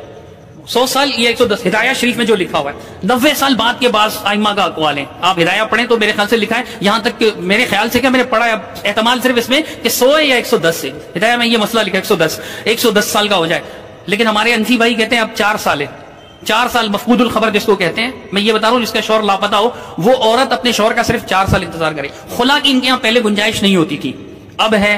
عنین و متعنت, یعنی عنین ایسا آدمی کہ جس میں مردانہ صلاحیت ہی نہیں ہے لیکن شادی کر دی نظر تھوڑی آتی ہے صلاحیت, تو اب وہ عورت بولتی رہے, اس کی کوئی اس کے لیے خلاصی نہیں تھی. یہ مفتی تقی عثمانی صاحب نے بھی مثالیں دی ہیں. اس مسئلے میں انہوں نے امام حنیفہ رحمۃ اللہ علیہ کے مسئلے کو چھوڑ دیا ہے. تو جہاں اتنے مسائل میں اگر آپ امام حنیفہ رحمۃ اللہ علیہ کے مسئلے کو چھوڑتے ہیں, 2-4 مسئلوں میں ہم چھوڑ دیں تو اب پر گمراہی کا فتویٰ نہ لگائیں. لوگ دیکھیں نا گمراہی کا فتویٰ بھی لگاتے ہیں اور کہتے ہیں جی انگریز کا پودا ہے. ہم اگر کوئی حدیث پیش کرتے ہیں تو لوگ کیا کہتے ہیں, گمراہ کر رہے ہو, یہ انگریز کی پیداوار ہے. میں کہتا ہوں یار انگریزوں والی کوئی چیز بھی تو ہمیں دکھاؤ نا. آپ کے بزرگ مولانا سرفراز خان تفدر کا میں بار بار نام لیتا ہوں, امام اہل سنت کہا جاتا ہے. وہ ہمارے تمام بزرگوں کا نام بڑے احترام سے رحمت اللہ علیہ لے کر لکھتے ہیں. آپ نے بھی پڑھی ہے نا ان کی کتاب. نواب صدیق حسن خان کو رحمت اللہ علیہ لکھتے ہیں, سید نذیر حسین محدث دہلوی کو رحمت اللہ علیہ لکھتے ہیں, وحید الزمان صاحب تک کو رحمت اللہ علیہ لکھتے ہیں, اور اسماعیل سلفی رحمت اللہ علیہ کو بھی, اور جتنے بھی بزرگ ہیں. تو میں یہی عرض کر رہا ہوں کہ اصل مسئلہ یہ ہماری, آپ کہتے ہیں اسلم طریقہ یہ کہ کسی امام کو فالو کیا جائے صرف اجتہادی معاملات میں. باقی تو ہمارا اور آپ کا اتفاق ہے نا. میں پھر کہوں گا عقیدے میں آپ بھی غیر مقلد ہیں, میں بھی غیر مقلد ہوں. قرآن کو ماننے میں آپ بھی غیر مقلد ہیں, میں بھی غیر مقلد ہوں. حدیث کو ماننے میں آپ بھی غیر مقلد ہیں, میں بھی غیر مقلد ہوں. سامنے کہہ رہا ہوں حلال و حرام کے مسئلے میں آپ بھی غیر مقلد ہیں, میں بھی غیر مقلد ہوں. اجتہادی مسائل میں آپ مقلد ہیں, میں نہیں ہوں. اور میں اس میں آپ کو مطلب خطا پر سمجھتا ہوں. ایسا نہیں کہ میں کہوں اس وجہ سے مفتی طارق مسعود گمراہ ہو گئے, اور آپ بھی نہیں کہیں گے کہ اس وجہ سے صدیق رضا گمراہ ہو گیا. تو گمراہی کا مسئلہ نہیں, ہماری دعوت قرآن و حدیث کی. لیجیے شوق سے. یہ میں پبلک کو ذرا بتانا چاہتا ہوں کہ یہ ہماری کوئی مناظرہ نہیں تھا, یہ افہام و تفہیم کے لیے ایک بحث تھی. اس میں ظاہر آوازیں اونچی ہو جاتی ہیں کیونکہ گوشت کھاتے ہیں ہم, ٹھیک ہے نا. جو بھی گوشت کھاتا ہے وہ جذبات میں آتا ہے, ٹھیک ہے نا, اور وہ ہوتا ہے چلتا ہے مارکیٹ میں. باقی یہ کہ جو میرا موقف ہے نا اہل حدیث کے بارے میں, میں بیانات میں بھی کہہ چکا ہوں کہ یہ جو آپ نے مثالیں دی, ہم نے فلاں موقع پر امام حنیفہ کے قول کو چھوڑ دیا, تو وہ تو مشائخ نے خود بخود یہ کام کر دیا ہے کہ بعض مسائل ایسے ہیں جس میں امام حنیفہ کے پاس حدیث پہنچی نہیں تھی, تو بعد والے لوگوں نے اس مسئلہ چینج کر دیا. تبھی یہ نہیں کہا جاتا ہے کہ امام کو, بلکہ ایک فقہ کو, ایک مرتب فقہ جس کے ایک متفق علیہ یعنی اس فقہ میں اصول ہوں, تو ایک فقہ کو فالو کیا جاتا ہے جس کے مفتہ بھی, اور یعنی جو دلائل کی دنیا میں مشائخ نے اس کو ترجیح دے دی ہو. تو صرف اتنی سی بات ہے کہ دلائل کی دنیا میں ترجیح دینا مشائخ کا کام ہے, عوام کا کام نہیں ہے. تو مشائخ جس کو ترجیح دے دیں تو فاسألوا اہل الذکر ان کنتم لا تعلمون کی روشنی میں اس پر عمل کیا جائے. باقی رہا مسئلہ کہ اگر آپ یہ سمجھتے ہیں کہ آپ میں اتنی اجتہادی صلاحیت ہے اور آپ جو ہے آپ کو ضرورت نہیں ہے, آپ قرآن و سنت کے اتنے بڑے عالم ہیں, صحیح ضعیف اور یہ سب ٹھیک ہے نہیں کریں, لیکن ایک میری گزارش یہ ہے آپ سے کہ آخری بات بالکل ایک محبت سے آپ کے بہت زیادہ احترام کے ساتھ, میں نے تو اہل حدیث کی 2 قسمیں کرتا ہوں جو شاید کوئی بھی نہیں کرتا ہوگا, کہ اس میں متشدد اور معتدل, ٹھیک ہے نا, ایسا آپ نے مارکیٹ میں سنا, اور مجھ سے جتنے اہل حدیث مسائل پوچھتے ہیں نا آپ کی سوچ ہوگی. میں ابھی فیصلہ باد گیا تھا, اتنی لمبی لمبی داڑھی والے اہل حدیثوں نے میری دعوت کی تھی, صحیح ہے نا, اتنی بڑی بڑی داڑھیوں والے, اور وہ کہتے ہیں ہم آپ کا بیان سنتے ہیں اور آپ سے مسائل, اور بہت سارے انہوں نے مجھ سے مسائل پوچھے, ٹھیک ہے نا. تو میری پہلی بات یہ کہ اہل حدیث کے بارے میں میرا موقف معتدل ہے. میں کہتا ہوں ایک فقہ کو فالو کیا جائے یا نہیں کیا جائے یہ مسئلہ بھی اجتہادی ہے. میری رائے یہ کہ اس زمانے میں ایک کو فالو کیا جائے. میں کہتا ہوں بھلے اہل حدیث کو کر لو, کوئی مسئلہ نہیں, آپ حنفی نہ بنو, آپ حنفی, شافی, مالکی, حنبلی 4 ہیں تو ایک 5واں بھی صحیح, کوئی ہمیں اس پر اعتراض نہیں ہے. لیکن میں آپ کے علماء سے یہ گزارش کرتا ہوں کہ آپ اس کو فقہی طور پر مرتب تو کریں نا. ہم نے جہاں 4 مانے ہیں ہم ایک اور کو مان لیں گے, اس میں کیا جا رہا ہے یار, ٹھیک ہے نا. آپ کمپلیٹ ہونا نہیں, مرتب نہیں ہے, نہ کتاب الوضو سے لے کر حدود تک, اور یہ جیسے حنفی میں فقہ کی کتابیں آپ کو ملیں گی, مسائل پھر جزیات اور اس پہ حواشی سب ملیں گے. سنیے میری بات, شوافے میں آپ کو پورا آپ کو ایک لا کی شکل میں نظر آئے گا. تو اہل حدیث حضرات میں ہمیں ایسا لا کوئی نظر, قرآن و سنت ہی سے لکھے نا, یہ بھی تو کوئی تورات انجیل سے تھوڑی لکھے ہیں, حنفی شافعی بھی تو قرآن و سنت سے لکھے. آپ دیکھیں کتابیں فتاوا کی کتابیں ہیں, نہ موجود ہے. الدر البہیہ ہمارا ہے. یہ کب لکھا گیا ہے در البہیہ؟ یہ شوکانی صاحب نے لکھا ہے. شوکانی رحمہ اللہ بھی 200 کس صدی میں لکھا ہے؟ 200 سال پہلے لکھا ہے نا. داؤد ظاہری رحمۃ اللہ علیہ کو بھی تو مذہب قرار دیا. دیکھیں داؤد ظاہری کے تو اپنی آرا ہیں, وہ تو بہت سی آرا کو آپ اپنے مدرسے میں سلیبس کون سا پڑھاتے ہیں؟ 200 سال پہلے علامہ شوکانی رحمہ اللہ نے ایک لکھا ہے, ٹھیک ہے نا. اب دیکھیں آپ ان سے اختلاف کر رہے ہیں, یہ اس کو آپ کا مان رہے ہیں, لیکن یہ میں کہہ رہا ہوں نہیں, اختلاف تو ہے. میں کہہ رہا ہوں ایک متفق علیہ سلیبس تو ہونا, جیسے حنفیوں کا ملے گا, شافیوں کا ملے گا. دیکھیں کتاب و سنت تو سب کے پاس ہے نا, اس کتاب و سنت سے آپ مسائل اخذ کریں تاکہ ہم یہ کہیں اہل حدیث کوئی میرے پاس آتا ہے. میں کہتا ہوں ایک مکمل اہل حدیث کا ایک فقہ مرتب ہے, ان کے علماء کے اتفاق سے لکھا گیا قرآن و سنت کی روشنی میں, صحیح ہے نا. تو پورے اس فقہ کو فالو کرو. اس کو نہیں ملتا وہاں پہ مسئلہ, پھر وہ کبھی اس اہل حدیث عالم سے پوچھ رہا ہے, وہ بتا رہے ہیں سفر کی اتنی مدت ہے, اس پہ آپ مسافر بن جاؤ گے. دوسرے سے پوچھتے ہیں, وہ دوسری رائے, ٹھیک ہے. حنفیوں میں بھی اختلاف ہے جیسے, لیکن وہ اختلاف بہت محدود ہے. جبکہ میری جو ایک مشاہدہ ہے کہ ہمارے جو اہل حدیث علماء ہیں ان میں اتفاق محدود ہے, اختلاف بہت زیادہ ہے. چند مسائل میں اتفاق ہے, بہت سارے مسائل میں. حافظ زبیر علی زئی کی رائے 3 طلاق کے بارے میں کیا تھی؟ میں خود ایسے اہل حدیث علماء کو جانتا ہوں تو 3 طلاق کو 3 کہتے ہیں, ٹھیک ہے. صرف ایک طلاق کے مسئلے میں میں آپ کو آرا پیش کرتا ہوں, پھر رفع الدین میں پیش کروں گا, بہت سارے مسائل میں. کتنا اگر آپ رفع الدین پر آرا پیش کریں گے نا تو میں 10 سے 15 آرا تو میں دیکھیں ابھی پیش کروں گا. ہمارے ہاں ایک مفتابی قول ہوتا ہے, وہ ایک ہی ہوتا ہے. نام لے لے کر بتا دوں گا. ہمارے ہاں بھی ہے قرآن و سنت کی جو قول ہے وہی. دیکھیں قرآن و سنت تو سب کے ہاں ہے نا, وہی تو پھر بات آ جائے گی. میرا خیال ہے کوئی ایک منٹ مفتی صاحب دیکھیے, انور شاہ کاشمیری, یوسف بن نوری, سرفراز خان صفدر, تقی عثمانی, ماسٹر حفیظ نوگاڑوی, یہ ان لوگوں کے قولوں میں سے ان میں جو اختلاف ہے وہ بھی مفتبی نہیں, یہ مفتبی نہیں ہوتا. مفتبی تو جو فتاوا کی کتابیں ہیں نا جو متفق علیہ, تب پوری شام میں جائیں گے, مصر میں جائیں گے, سعودیہ میں جائیں گے, جہاں بھی فقہ حنفی وہ مفتبی قول سیم ہوگا, ٹھیک ہے نا. تقلید سے اختلاف ختم ہوگا تو آپ ایک مسلک مرتب کر لیں, کیونکہ آناف میں بھی اختلاف ہے, صرف دیوبندیوں میں نہیں, مطلب بریلوی مکاتب فکر میں بھی اختلاف موجود ہے, وہ بھی اپنے آپ کو حنفی ہونے کے مدعی ہیں. ہم تو کہتے ہیں کہ اصلی حنفی آپ لوگ ہی ہیں, چلو ہم تو یہ بھی مانتے ہیں کہ اصلی حنفی آپ لوگ ہیں, حنفی فقہ کے فالوور آپ ہیں, لیکن آپ کے علماء دیوبند میں بھی اختلافات ہیں, فقہی مسائل میں بھی اختلافات ہیں. حضرت مولانا مفتی رشید احمد صاحب کے درمیان اور مفتی مولانا ظفر علی خان صاحب کے درمیان کے اختلافات نہیں تھے مسائل پر, کیا ان کے فتاوا مختلف نہیں ہیں؟ میں نے اتنی بڑی مثال دی, سود حلال و حرام کا ہی مسئلہ ہے نا. ایک بار سود لینا اپنی سگی ماں سے کتنی بار دینا کرنا ہے؟ 36 ابھی اب بات تو اب دیکھیں حلال تو ہو رہی ہے نا میرے بھائی, تو نہیں دیں گے انشاءاللہ. جس طرح دوسری نشست بھی ایسی ہوگی. ابھی ختم ہونے والی ہے کہ ائمہ اربعہ کی تکلیف پر یہ کہہ رہے ہیں کہ اگر آپ نہیں کرتے تو نہ کریں بس. نہیں. اچھا مجھے اتنی بتا دیں کہ ایک آدمی یہ سمجھتا ہے کہ فقہ حنفی کے جو مفتابی قول ہیں, جس میں ابو حنیفہ جس کو آپ بھی مانتے ہیں ہم بھی مانتے ہیں, ان کا کوئی قول اگر حدیث کے خلاف تھا تو مشائخ نے چھوڑ دیا, ٹھیک ہے نا. یہ کام انہوں نے کیا ہے, جو حدیث کے موافق تھا وہ لے کے جب ایک مرتب ہو گیا, تو میرے پاس اتنا ٹائم نہیں ہے کہ میں ہر چیز کی ایک تحقیق کرتا پھروں, ٹھیک ہے. عقائد میں تحقیق کروں گا, اجماعی مسائل تو سب کو پتہ ہی ہیں, تو جہاں اختلافی مسئلہ ہوگا تو میں اس کو بھی صحیح سمجھوں گا, لیکن میں فالو ایک کو کروں گا. تو اس میں کیا خرابی ہے؟ اگر آپ کہتے ہیں اس کے ذمہ تحقیق ہے, تو پھر وہ نہیں، پھر ہاں پھر جو ہے یعنی اگر آپ یہ کہتے ہیں کہ نہیں ہر جزیے پر ہر مسئلے پر اس پر تحقیق کرنا لازم ہے، تو میں کہتا ہوں اس کے لیے عمر نوح چاہیے، کیونکہ سینکڑوں مسائل ہیں، ایک نہیں ہے۔ رفع الدین چھوڑنے سے سدا صاحب لازم ہوتا ہے کہ نہیں ہوتا؟ رفع الدین واجب ہے، سنت مستحب ہے، مؤکدہ ہے، ٹھیک ہے نا؟ پھر کانوں کو ہاتھ اٹھانے کا مسئلہ، پھر ایک نماز نہیں ہے، پھر آگے حج ہے، زکات ہے، پھر وراثت کے مسائل ہیں، اور سینکڑوں کی اتنی موٹی موٹی کتابیں ہیں نا فقہ کی، جو 8-8 سال میں علماء پڑھتے ہیں، تو ہر آدمی پر لازم ہوگا وہ کتابیں پڑھے، وہ کیونکہ قرآن و سنتی سے بحث کی ہوتی ہے نا ان کتابوں میں۔ تو ایک عامی آدمی پتہ کیا کرتا ہے؟ میرے پاس ایک عامی آدمی آتا ہے، مفتی صاحب میں حیدرآباد جا رہا ہوں، تو وہاں میں نے سفر پڑھنی ہے، قصر پڑھنی ہے، میں کہتا ہوں کہ قصر پڑھنی، کہتا ہے السلام علیکم، چلا جاتا ہے، ٹھیک ہے نا؟ کہتا ہے بھائی میری نظر میں یہ مفتی ہیں، میں ان کے بیانات سنتا ہوں، مجھ پر اعتماد ہے، تو یہ عمل جائز ہے ناجائز ہے، ٹھیک ہے نا؟ اصل بات یہاں سے شروع ہوئی تھی۔ حدیث کے بارے میں پوچھے کہ مجھے حدیث سے بتاؤ، آپ پھر حدیث بتاؤ گے اس کو؟ میں ہو سکتا ہے نہ بتاؤں، میں کہوں میرے سے 1000 لوگ مسئلے پوچھتے ہیں، میں ہر ایک کو حدیث اگر کوٹ میں تو دن میں 4 مسئلوں کا جواب دوں گا، میں حدیث بتا بھی سکتا ہوں، اور خاص طور پر اختلافی مسئلوں میں جب حدیث بتاؤں گا تو پھر ایک حدیث نہیں، پھر دوسرے کی بھی حدیث، پھر یہ والی حدیث بھی، پھر اس کی صحیح اور ضعیف، یا تو بحث کروں گا تو کمپلیٹ کروں گا، نہیں کروں گا تو میں کہوں گا بھائی جب تم مجھ پہ اس پہ اعتماد کر رہا ہے تو اس پہ بھی اعتماد کر۔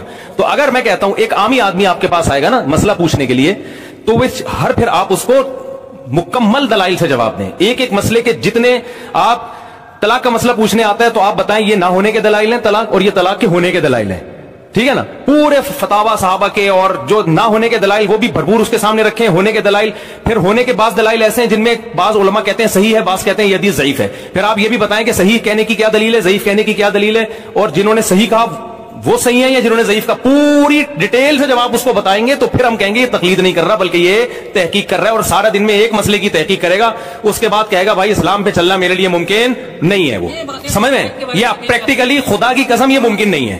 اور آپ بھی یہ نہیں کر رہے ہوتے، آپ بھی صبح شام جب فون آ رہے ہوتے ہیں تو ٹی وی میں تو ٹھیک ہے چند محدود مسائل ہوتے ہیں ان میں آپ حدیث کا ریفرنس دے دیتے ہیں، لیکن ہر مسئلے پہ صبح شام جب آپ سے مسائل پوچھے جاتے ہیں تو آپ بھی ٹو دا پوائنٹ جواب دے کے ہاں یا نہ پر اکتفا کرتے ہیں، آپ بھی اس کے بغیر پریکٹیکلی یہ ممکن ہے ہی نہیں۔ تو جب ایک چیز ممکن نہیں ہے آپ لوگوں کو اس کو مکلف کیسے بنا رہے ہیں؟ میرا خیال ہے دیکھیں جو ہماری بحث سب کے سامنے آ گئی ہے، لوگ جس کو سمجھنا ہوگا فالو کر لیں گے، جنت جہنم کا تو مسئلہ ویسے بھی نہیں ہے، ٹھیک ہے نا؟ میں تو نہیں کہتا کہ اہل حدیث جہنم میں جائیں گے، نہ آپ کہتے ہو کہ حنفی جہنم میں جائیں گے، ٹھیک ہے نا؟ تو ہماری باتیں سب کے سامنے آ گئی ہیں، جس کو جو کھوپڑی میں آ رہا ہے وہ اس پہ چل لے، وہ میں آپ کو موقع دیتا ہوں، لیکن میں اپنی بات کو یہ کہہ کے ختم کر رہا ہوں، یہ ہمارے بھائی ہیں، قابل احترام ہیں، اور یہ تو مولانا صاحب سے تو میری ایک دفعہ گپ شپ ہوئی بہت اچھی، ہمارے جتنے بھی اکابر ہیں ان کا یہ بہت احترام کرتے ہیں، تو اگر ایسا احترام سے معاملہ چلتا رہے، آپ اپنی رائے پیش کر دیں تو وہ خود ہی، لیکن جو پریکٹیکلی ہوگا وہ جو بھی ہوگا دیکھا جائے گا، ٹھیک ہے نا؟ تو اس میں میری بھی اہل حدیث علماء سے گزارش ہے کہ جن دیوبندی علماء نے کہا کہ وہ فلانے نواب صدیق حسن گمراہ تھے، فلانے تھے، تو میں ان کو قطعاً صحیح نہیں کہتا، ٹھیک ہے نا؟ میں نے تو کسی اہل حدیث عالم کو نہیں کہا کہ وہ گمراہ آدمی تھا، وہ یوں تھا، میں نے اپنے شیخ سے جب بھی نواب صدیق حسن صاحب کا نام سنا ہے رحمہ اللہ تعالیٰ سنا ہے، ٹھیک ہے نا؟ ٹھیک ہے بھائی، وہ ان کو رحمہ اللہ تعالیٰ کہتے تھے، لیکن اختلاف کرتے تھے کہ ان کی رائے تھی۔ علامہ شوکانی رحمۃ اللہ علیہ وہ غیر مقلد تھے، ٹھیک ہے نا؟ ساری دنیا کو پتا ہے وہ کسی ایک فقہ کو فالو نہیں کرتے تھے۔ تو ابن حزم ظاہری، ٹھیک ہے نا؟ تو ہم نے تو کبھی ان کو یہ نہیں کہا کہ وہ انگریز کا پودا تھے، وہ تو انگریز تھا ہی نہیں اس وقت، ٹھیک ہے نا؟ لیکن وہ بہت بڑے علامہ تھے۔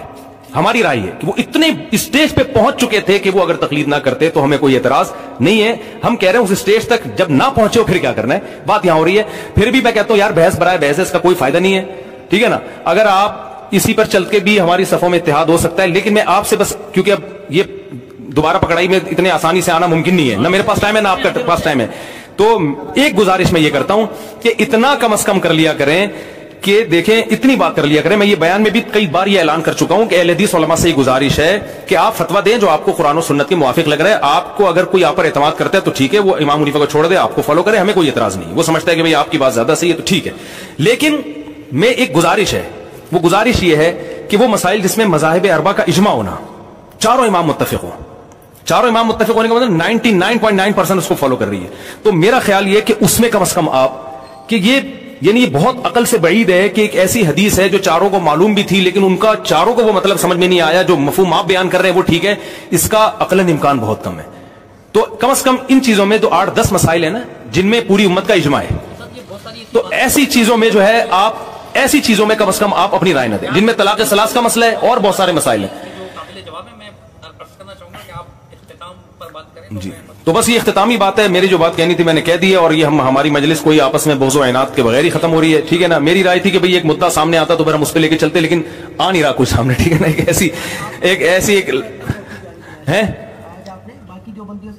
میرا یہ موقف، اور یہ باقیوں کا بھی یہی ہے. آپ کی دیکھیں، آپ کو یوٹیوبر ملے ہیں، ہاں آپ کو جو ملے ہیں نا علماء، وہ یوٹیوب پہ آنے والے ملے ہیں، آپ دینی مدرسوں میں نہیں گئے ہیں.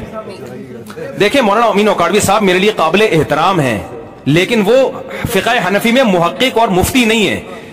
کبھی بھی ایسا نہیں ہو سکتا کہ کسی کو ہم یہ کہیں کہ حضرت مولانا امین اوکاڑوی سے فتویٰ لے کر آؤ. قابل احترام ہونا الگ چیز ہے. دیکھیں کوئی ریلائبل ادارہ ہونا چاہیے، اس کے ادارے کا فتویٰ لے کر آؤ. آپ خیر المدارس کا فتویٰ چاہیے مجھے، ٹھیک ہے نا. دیکھیں کوئی بھی کہیں بھی مدرس لگ سکتا ہے، وہ انگلش ٹیچر بھی تو ہے نا جامعۃ الرشید میں.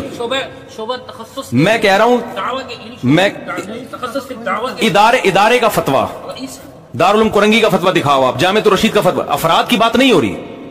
مولانا امین اوکاڑوی صاحب قابل احترام ہے، لیکن ان کی کوئی بھی بات ہوگی تو وہ دیوبندیت کا معیار نہیں ہے. میں تو خود یہاں بیٹھ کے نفی کرتے رہتا ہوں، بھائی فلاں نے عقیدہ بیان کیا، یہ نہیں ہے، ایسا نہیں بلکہ ایسے ہے. فتویٰ آپ لیں گے تو وہی ملے گا جو میں بیان کر رہا ہوں. فرض نماز کے بعد اجتماعی دعا فقہ حنفی میں رائج ہے، حنفی میں رائج ہے. میں کہتا ہوں نہیں ہے، یہ ثابت نہیں ہے.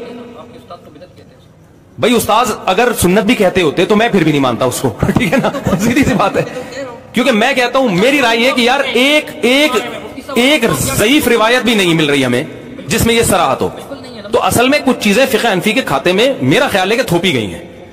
تو ایسا نہیں ہے. حقیقت میں ابو حنیفہ بہت بڑے علامے تھے اور ان کا فقہ مدون ہوا، 50% امت نے اس کو فالو کیا. 50%، آج 50% فالو کر رہی ہے، اس سے پہلے تو زیادہ لوگ فالو کرتے رہے.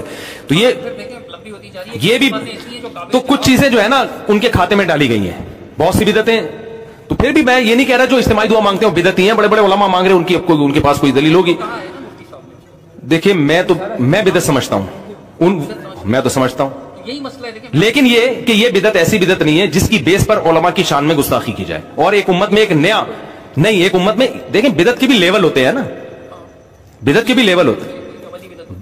بھائی عملی ایک چیز کی اصل ثابت ہے تو اس میں کیفیات انہوں نے اپنی طرف سے پیدا کر لی ہیں. تو اس میں یہ میں اس مسئلے میں یہ نہیں جائز سمجھتا کہ علماء کی توہین کی جائے یا عوام علماء سے جا کے لڑے آپ اجتماعی دعا کیوں مانگ رہے ہیں، کیوں بڑے بڑے مسائل بہت پڑے ہوئے ہیں. تو اس لیے یہ جو آپ کہہ رہے ہیں نا کہ یہ ان کو یہ لانتی کہہ دیا، یہ آپ کو ایسے ہی یوٹیوبرز ملے ہوئے ہیں، اس طرح کے لوگ ہیں. آپ کسی ریلائبل ادارے میں جائیں گے تو جو علماء آپ کو جو ریلائبل ادارے کی طرف اگر جائیں گے نا تو ادارے کا وہی ہے جو میں کہہ رہا ہوں آپ سے. سمجھ رہے ہیں بات کو؟ تو میرے شیخ سے بہت سے اہل حدیث علماء بیعت تھے، علماء کہہ رہا ہوں سوری، بہت سے اہل حدیث عوام بیعت تھی. تو حضرت نے کسی کو نہیں کہا کہ آپ جو ہے نا اہل حدیث نہ بنے، لیکن رائے یہ تھی کہ ہم سے اگر کوئی پوچھے گا تو ہمارا موقف یہی ہے. لیکن یہ موقف کیا ہے کہ اگر کوئی اس موقف کو نہیں مانتا تو اس پر جنت جہنم کا فیصلہ ہم نہیں کرتے. ہم تو جماعت المسلمین کے بارے میں جن کو ہم غلط سمجھتے ہیں 100%، لیکن ہم کہتے ہیں یار چلو اس کی کھوپڑی میں یہی آ رہا ہے نا، تو اس کو ہم سمجھائیں گے، اس کے بٹھا کے سمجھائیں گے، تو آ گیا ٹھیک ہے، نہیں آئے تو جاؤ جو مرضی کرنا ہے کرو. لیکن جی بارک اللہ فیکم، جزاک اللہ خیرہ. ایک منٹ تھوڑا صبر کریں. دیکھیں بھائی میں یہ کہہ رہا ہوں، میں اختتام پہ جا رہا ہوں کیونکہ تکرار بہت ہو چکی ہے ہمارے درمیان.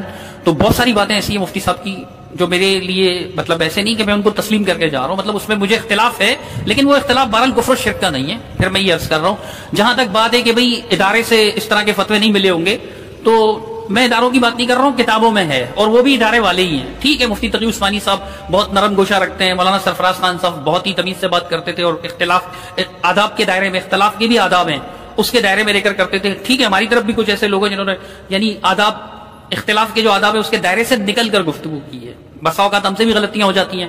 تو میں یہ عرض کروں گا آخر میں کہ نہ قرآن و حدیث پر عمل کرنا کوئی گمراہی نہیں ہے، اور اختلافات کی کثرت ہے یا جو آپ کہہ رہے ہیں کہ علماء حدیث میں، ایسا بھی نہیں ہے الحمدللہ. کیونکہ میں بریلوی تھا اور میں نے تحقیق کی الحمدللہ. جب میں اسکول کا اسٹوڈنٹ تھا تب میں نے ان مسائل پہ غور کرنا شروع کیا اور الحمدللہ پھر میں نے یہ قرآن و حدیث کو اتباع کرنا شروع کیا، قرآن و حدیث کی پیروی کرنا شروع کی اور باقاعدہ پھر الحمدللہ اساتذہ کرام سے علم بھی حاصل کیا. اور اللہ تعالیٰ مجھے طالب علم ہی رکھے ساری زندگی، اب بھی علم حاصل کرتا رہتا ہوں اور کرنا چاہیے، علماء سے استفادہ کرتا رہتا ہوں. بس میں آخری گزارش یہ کروں گا، یہ جو فتوے کی زبان میں گفتگو کرتے ہیں نا کہ بھئی یہ گمراہ ہیں، یہ وکٹورین، یہ فلاں ہیں، یہ فلاں انگریز کا پوتا ایسا ہے ویسا ہے، یہ سب باطل پروپیگنڈا ہے. اور مفتی صاحب اس میں ہمارے ساتھ اتفاق کرتے ہیں. قرآن و حدیث کی اتباع ہماری آخری دعوت ہے، اور جو معاملات ہیں وہ پھر اپنی جگہ پر بات لمبی ہوتی جائے گی. میں نے کہا کہ بہت ساری باتیں قابل جواب ہیں، کبھی ضرورت محسوس ہوئی تو انشاءاللہ میں جواب بھی دوں گا. یہ میں ریاکاری کے لیے، شو کے لیے نہیں، بس اپنی محبت کے اظہار کے لیے اپنے بھائی کے لیے تحفہ لایا ہوں، مفتی طارق مسعود صاحب کے لیے عطر، اور مجھے خوشی ہوئی کہ انہوں نے قبول کر لیا.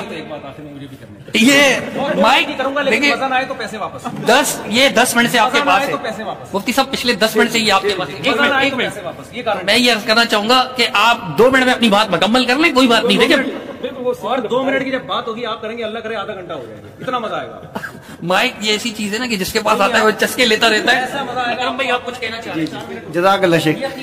مفتی صاحب میں ایک گزارش کرنا چاہ رہا ہوں، وہ یہ ہے کہ جیسے عبد الواحد قریشی صاحب ہیں، مفتی عبد الواحد قریشی صاحب بڑے قابل احترام ہیں، ٹھیک ہے. ان کی ایک ویڈیو دیکھی میں نے، اس کے اندر وہ ان کے پاس ایک اہل حدیث عالم دین آئے ہیں، ان کی نظر میں وہ کہہ رہے ہیں کہ مطلب وہ فاضل مدینہ یونیورسٹی ہے. میرے پاس لفظ صحیح نہیں ہے، میرے لفظوں پہ نہیں جائیے گا پلیز. تو وہ ان سے کہہ رہے ہیں کہ ہم حنفی جو رفعین کے بغیر نماز پڑھتے ہیں ہماری نماز ہو جاتی ہے، اور شافعی جو رفعین سے نماز پڑھتے ہیں ان کی بھی ہو جاتی ہے. تم جو اہل حدیث رفعین سے نماز پڑھتے ہو تمہاری نماز نہیں ہوتی. یہ بڑی تکلیف دہ بات ہے. نہیں تو یہ تو میں آپ کے چینل کے تھرو ان تو پہنچا سکتا ہوں، ورنہ جو ہمارے جو نزدیک میرے جو عزیز ہیں، میرے رشتے دار ہیں، میں جب بریلوی سے میرا گھرانہ، پلیز میری بات پلیز شیخ لوگ دیکھیں پلیز 1 منٹ دے دیں پلیز. جب میرا گھرانہ بریلوی ہے، ٹھیک ہے، میں جب دیوبندی ہوا تو میں گمراہ نہیں ہوا تھا. جب میں تحقیق کر کے اہل حدیث ہو گیا، مجھے اہل حدیث صحیح لگنے لگے، اہل حدیث معاملات مجھے اچھے لگنے لگے، ٹھیک ہے، تو جب میں گمراہ ہو گیا ہوں. یہ ایک بہت بڑا اہم مسئلہ ہے، پلیز اس کو ذرا سا آپ دیکھیں. جزاک اللہ. دیکھیں یہ جو آپ کا اہم مسئلہ ہے، آپ کا گھریلو مسئلہ ہے، ابھی اس ٹاپک پر تو پھر بات سے بات نکلے گی. دیکھیں اختلافی مسائل میں تو کوئی بھی کسی کے رائے کو فالو کرے، ٹھیک ہے. کچھ مسئلے اجماعی ہیں جن میں ہم نے سب پہ چلنا ہے. یہ بتائیں 4 شادیاں اتفاقی ہے یا اجماعی ہے؟ تو پھر کیوں نہیں کیا آپ نے 4 شادیاں؟ میں کہتا ہوں یار اس مسئلے کو چھوڑو، رفع الیدین اور آمین زور سے کرو، آہستہ کہو، صحابہ میں سب ثابت ہے، رفع الیدین کرنا نہ کرنا سب ثابت ہے. لیکن مجھے ایک صحابی دکھا دو جس نے ساری زندگی ایک بیوی پر اکتفا کیا ہو. اور یہ جو مسئلے ہیں نا کہ جو بیوہ عورتیں کا بیڑا غرق ہو رہا ہے، ٹھیک ہے نا، بیوہ عورتوں کو، طلاق یافتہ عورتوں کو، عورتیں بھی تو آدھی زیادہ آبادی خواتین کی ہے، ان کو اس کی قطعاً ضرورت نہیں ہے کہ آپ آہستہ کریں یا زور سے آمین کہیں، ٹھیک ہے نا. ان کو ضرورت اس کی کوئی ان سے مرد کا بچہ ان سے کوئی نا شادی کرے.